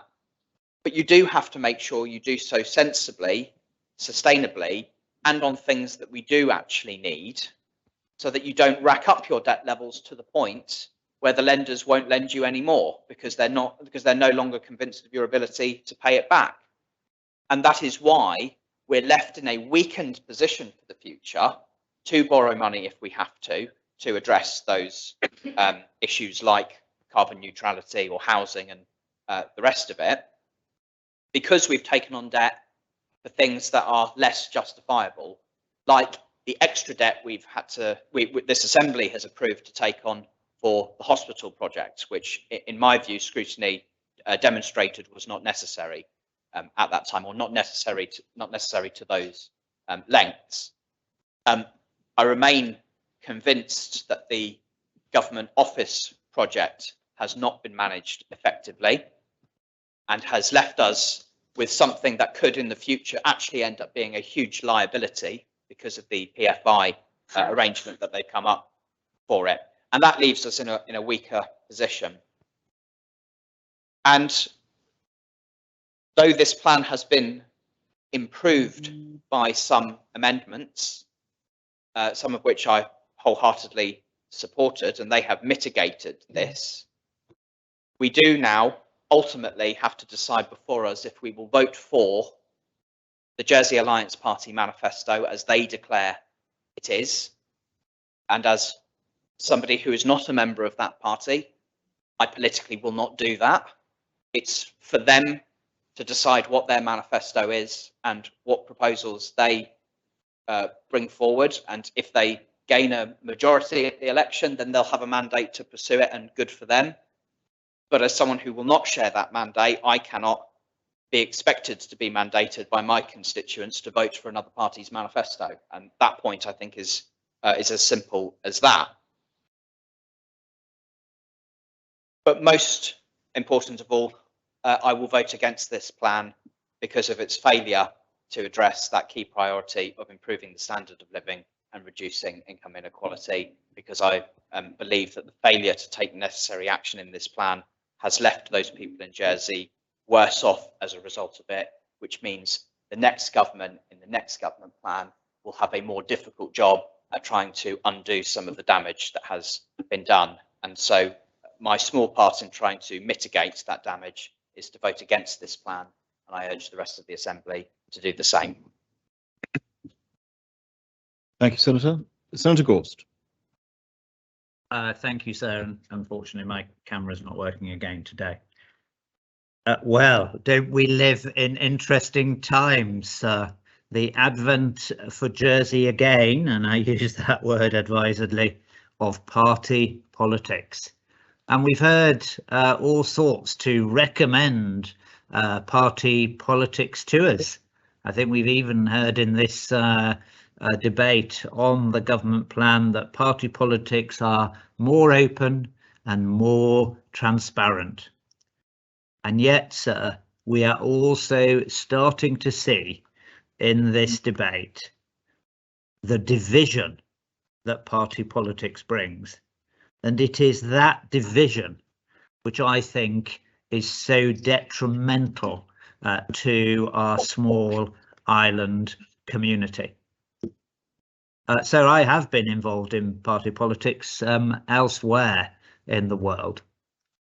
And of course, those who come to Jersey from a political system where there is party politics initially find it strange that there are no party politics in Jersey.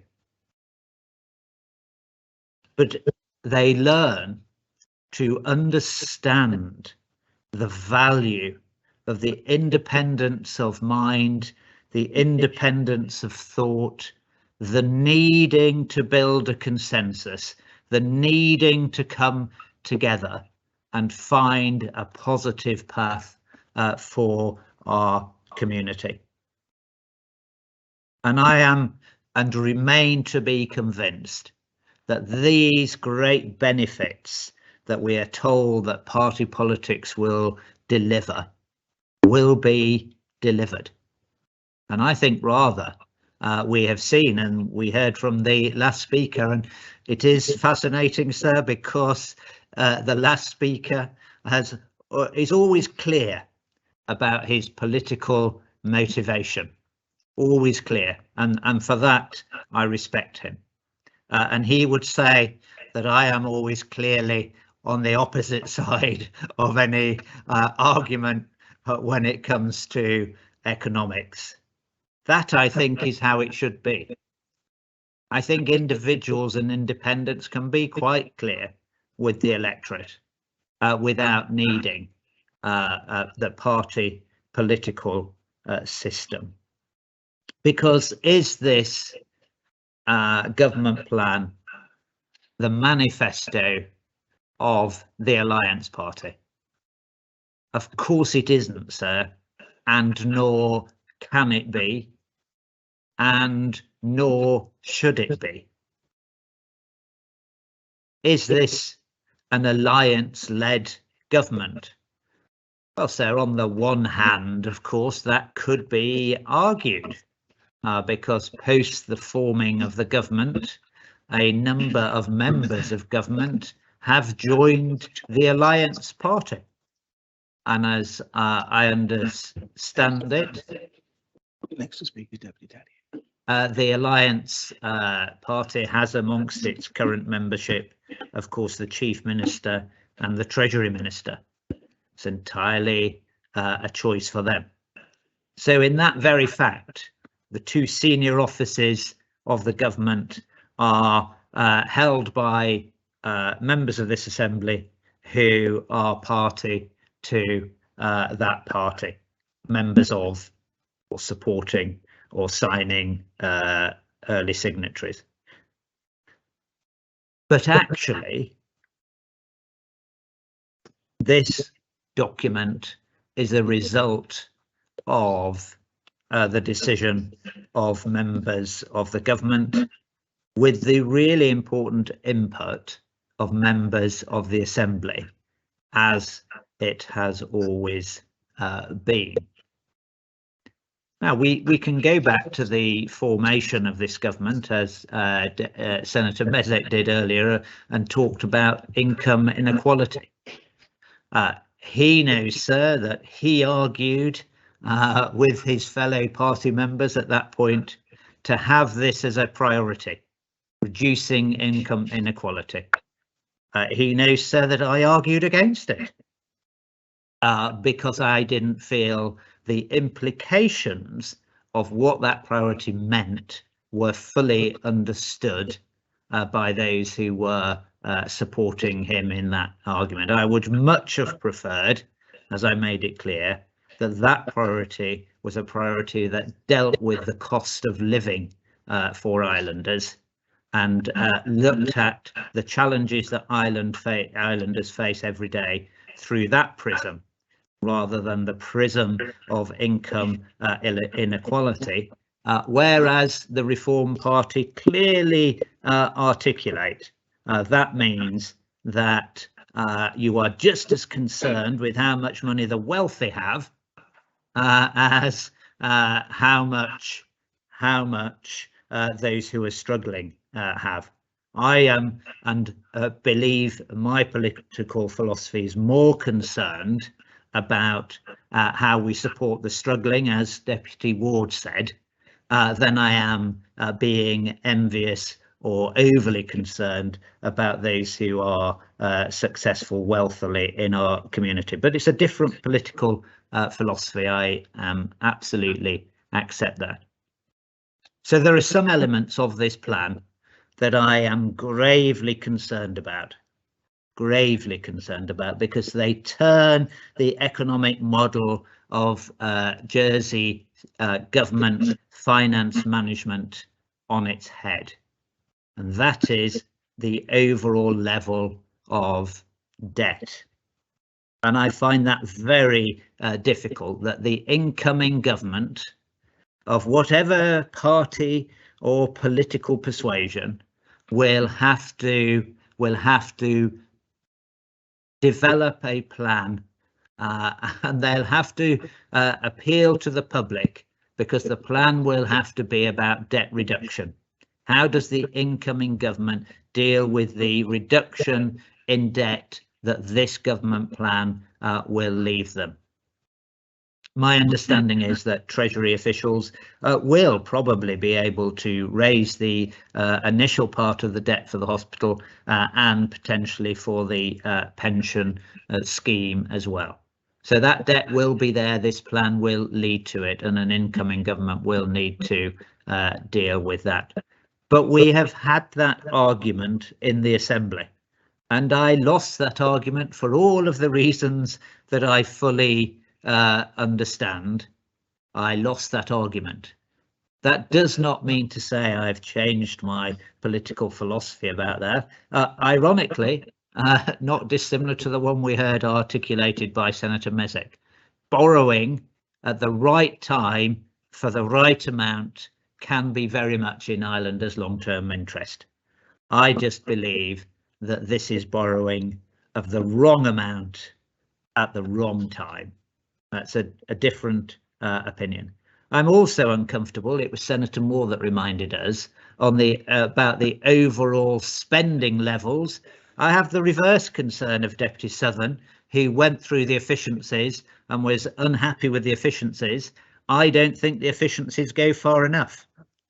I don't think that the level of spending, even though from an accounting perspective, what we've got in the government plan balances in the short term, as the FPP suggested we should, I don't believe it's sustainable in the medium or longer term, because the FPP have said to us that taxes will need to rise if this is the model that Jersey is to follow. Of course, I fully accept the Reform Party want to see taxes rise. They're quite clear, they're quite open about that.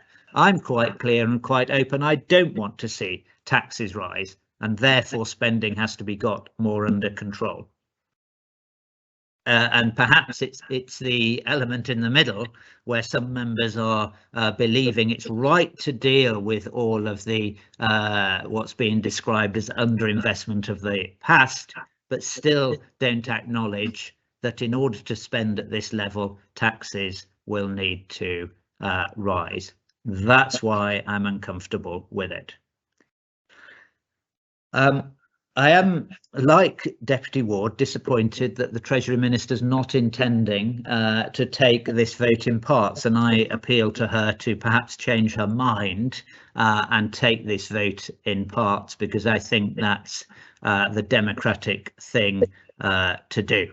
I can't recall whether it's been taken in parts before, sir, so I might have to eat humble pie if that's not been the case. So I stand ready to eat that pie if that's necessary, sir. But from my perspective today, I would like to see it taken in parts where possible.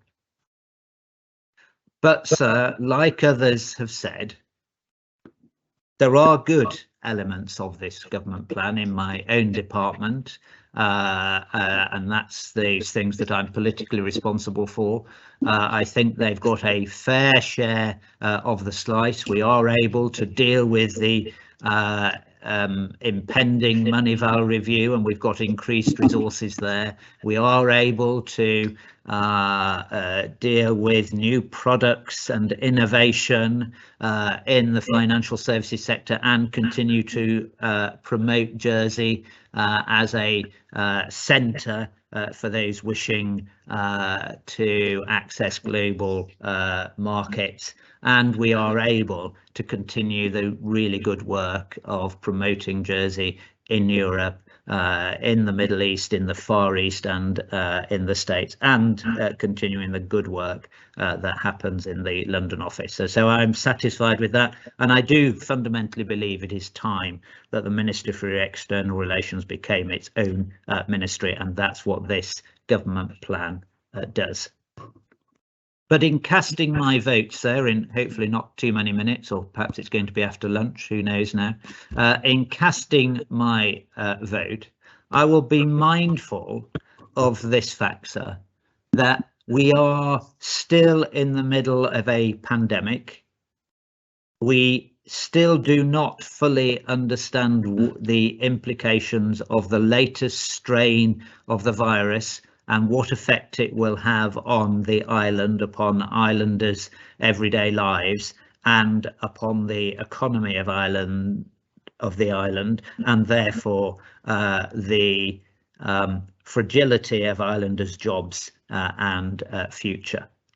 And I'm not sure, sir, that I want Treasury officials and government officials to have to go back to the drawing board and present a new government plan in the course of January and February, at the very point when the health experts, not just here in Jersey but across Europe, are indicating to us that the pandemic will be difficult again for all of us. So my ideal choice today would be for take this in parts. I recognise that this plan is going to get approved today for or listening to all of the speakers today, and every government plan or MTFP has always been approved because members, I think, as independents, this is Sarah's independence, recognise the need to move forward, and when they've lost an argument in this democratic assembly, and therefore to seek to make their arguments in other ways and at other times, as difficult as that is. That's really possible as an independent, sir, but I do recognise it's more and more difficult in a party system, which is what we're moving towards. I want to uphold the great traditions of independent members of this assembly, and I will be seeking to uphold those traditions and to build consensus in the best long-term interests of Jersey, even though there are some major parts that I disagree with, as I cast my vote on this government plan, hopefully today, sir. Thank you very much. Thank you very much, Senator. Deputy Tadeo. Thank you, sir. I'm going to start by focusing my comments on air pollution, which might sound like a strange thing to do in a government plan, sir. But as I alluded to in a point of clarification I put to the Environment Minister, due to the nature of some amendments having been taken and adopted by the Council of Ministers, I'm not criticising that, by the way. It's obviously a pragmatic way forward, but it does mean that individual debates on specific, perhaps more focused areas haven't had their own debates as such. So just for a moment or so, I think this is important because I believe it came up because of a direct contribution from a constituent following some canvassing I did asking for opinions of people. So I basically put out a letter saying I'd like to hear from residents of St Albans area and that constituency about matters that are of interest to them. And one gentleman came back and talked about air pollution and the fact that he believed that there was some air pollution in that area. But of course, we didn't know about it officially because the devices were not working properly. And I know I'm thankful also to the Constable of St Bullard, who was copied into some of that correspondence, for following it up on it. My concern, though, is that I'm ambivalent as to whether or not the money we put into that is well spent. If I remember rightly, it's about £200,000 will be allocated to maintaining those air pollution monitors. And I just wonder whether or not it's something which, first of all, could that money be better spent more directly mitigating air pollution? Because we know that there is a big problem in certain areas, and it may be more widespread than just limited to the obviously urban and school areas, for example, where we know a lot of traffic congregates, because there may be pockets in the island where there is all that in valleys, etc., not just related to cars or vehicle emissions, but to do with chimneys, residential chimneys, for example. I think we need an explanation about the fairly arbitrary way that these these monitors were basically given to the island, but no budget or infrastructure was put in place to actually maintain them or use them fully. And I suppose it's just beware of something when it's given to you for free, because often there are maintenance costs, and if there's no ongoing budget for that, then it seems pretty pointless. But I would like to ask the Minister to really think about areas where he knows pollution is a problem. And something that has always struck me is that when I look at the tunnel, when I'm using the tunnel, and it's not normally as a pedestrian, so I might have in my life only been through there 1 or 2 times, it's not a pleasant experience. We know that the tunnel is highly polluted because of the nature of it, and we know that walking back and forward through that twice a day, maybe in some cases 4 times a day if they're going home for lunch. And I see people going through the tunnel with prams, I see maybe elderly people, and you just have to wonder, what effect does it have on somebody? If they're trying to do the right thing, they may not have a car themselves, and what does it mean if you're walking through the tunnel over 30 years of your life, twice a day, 5 days a week? And I would say to the Minister, start there. He needs to consider what effect is being had on those people, and also looking to other areas around the island. But, you know, for example, could that £200,000 have been spent on several electric vehicles for the public sector and take perhaps diesel or petrol vehicles off the road? So I don't want to be one of those who's saying what if instead, because that's often what we get when we try to propose things. But this just seems to be one area which has only happened fairly arbitrary because it got flagged up by a member of the public, sir. So when I heard about the talk about division and that independents are best from Senator Gorst, the way I interpret that is basically him saying we want everybody to cheer the Emperor for his nice new clothes, even though some people realise that the Emperor is naked, sir. And often, as Senator Gorst will know, from the mouths of babes comes truth. It was the little boy who had to pipe up when everybody else was taken in by the groupthink to say, hang on a minute, he's not wearing any clothes. And I think such is the nature of politics, is that if there are divisions that are appearing or that seem to be in place due to party politics, that isn't that shouldn't be seen as something that's automatically negative, that's brought about by party politics. It's simply that there are real divisions in society, there are class divisions, and there are different ideas, there are ideological differences, and there are firm beliefs which are clearly going to be expressed in the political forum. And if party politics is imperfect, that's because humans and politics itself, they are imperfect as well. So of course we can't expect all problems to simply be solved by party politics. But what it does mean is that this is the last government plan of this type, and hopefully it'll be the last island plan that we're going to see of this type, where it's actually done reactively, and it's done after you know what you've got. So it's a bit like you put your hands into the bag, you draw out some numbers for the bingo, and then you say, OK, that's what we've got. Now let's figure some policies out. And there is a fundamental question about trust around this government plan, because as Senator Mezek said, the Alliance Party did have what can presumably be seen as their manifesto launch, their party launch, even though they say they're not a party. It's remarkable how they all managed to vote together, I think, on almost every vote, even though there's no party whip. They're doing better than us, I think, because it sounds like they don't need a party whip. They just automatically have an inbuilt conservative groupthink amongst them, even when the Assembly disagrees with them and votes things through like bus passes for our young people. Clearly, the Assembly want to put young people first, even if this Council of Ministers and the Alliance Party don't. So they're the ones who stood up and said that their manifesto is the government plan and the government plan is their manifesto, sir. And I presume that they were either telling the truth then, sir, or they're telling the truth now, but it can't be both. It can't be, you can't say, well, actually, we were wrong to say it was the government plan then. One of those statements has to be incorrect, sir.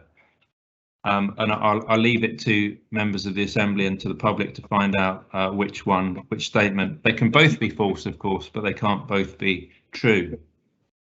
And my concern about Senator Gorst, who I think is finding himself politically homeless at the moment, trying to cling on to this idea about independent politics, is that he knows fully well in his heart that we've never had independent politics in Jersey.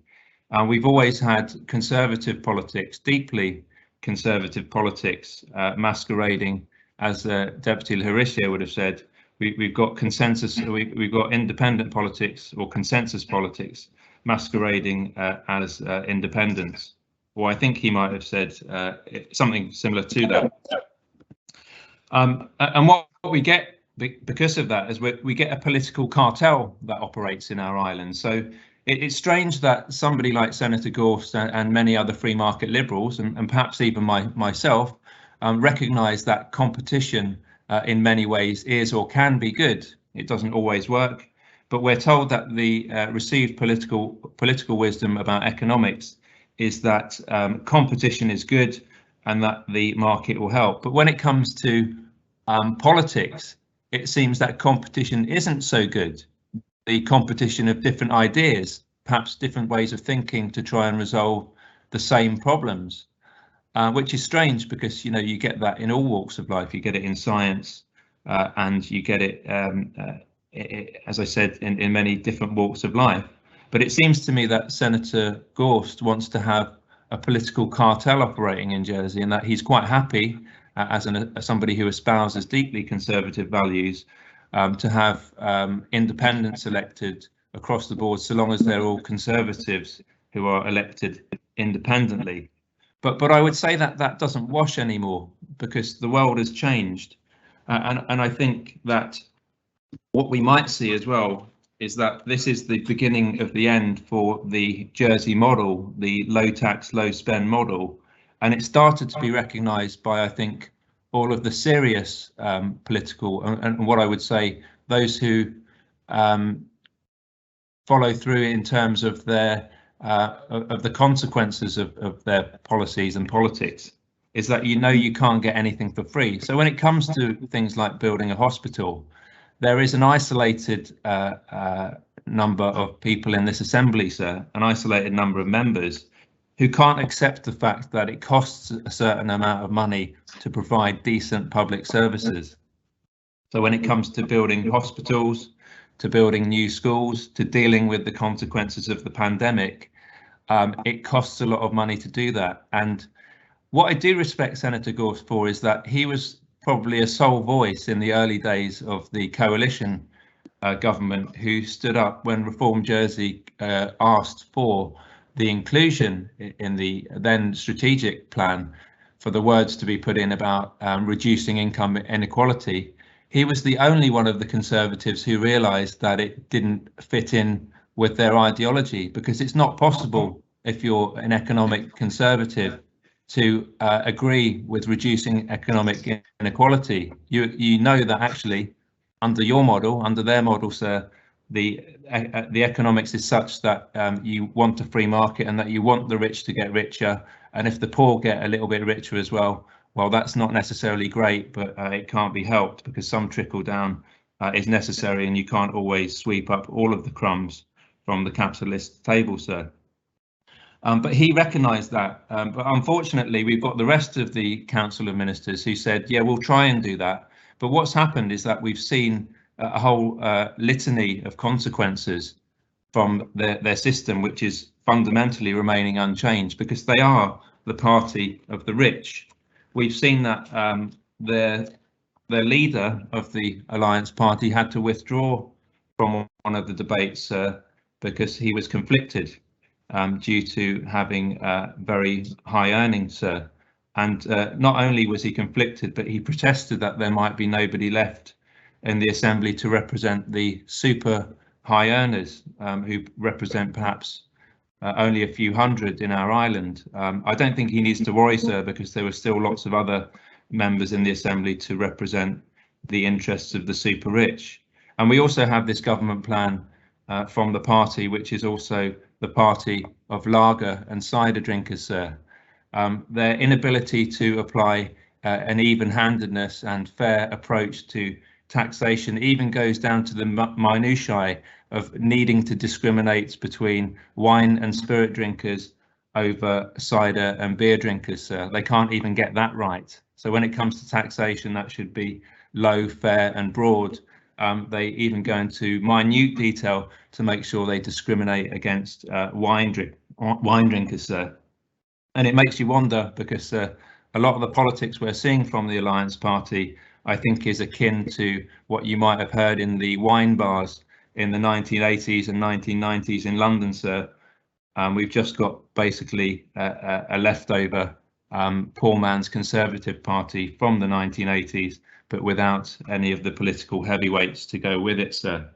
So you can probably tell from my approach, sir, that I'm not particularly enthused about this particular government plan. But what concerns me in particular is that if this is the manifesto of the Alliance Party, then they've been using civil servants to write their manifesto for them, which seems wholly inappropriate. These are civil servants who are, and I think should be, seen as independent in their thinking, and yet they've been put to work writing the manifesto for the Alliance Party. And of course, if they haven't been doing that, then it means that the leader of the Alliance Party has put those civil servants in a very difficult and invidious position by making those kind of comments. I think we've also heard a lot of words about patronising the poor. I mean, clearly from the last speaker, Senator Gore says, you know, we should do what we can to help the poor. But the underlying message is so long as nothing changes fundamentally economically, it's important that we have food banks in the island, but we've also heard recent comments from this government saying that people who use food banks, in some cases, it may well be because they're feckless and they can't manage their money, but nothing to do with the fact that actually we have a very expensive island where people, even if they're not on income support, have very little left in the bank. If at all anything, they may be overdrawn after paying the very high rents in this island. And that's not just down to chance, it's because— I'm sorry, Deputy, your 15 minutes is up. Thank you, sir. And Such you is the must state of democracy. Sorry, Thank you, sir. 15 minutes is up, Deputy. That's the end of contribution. The adjournment is proposed. The Assembly stands adjourned until 2:15.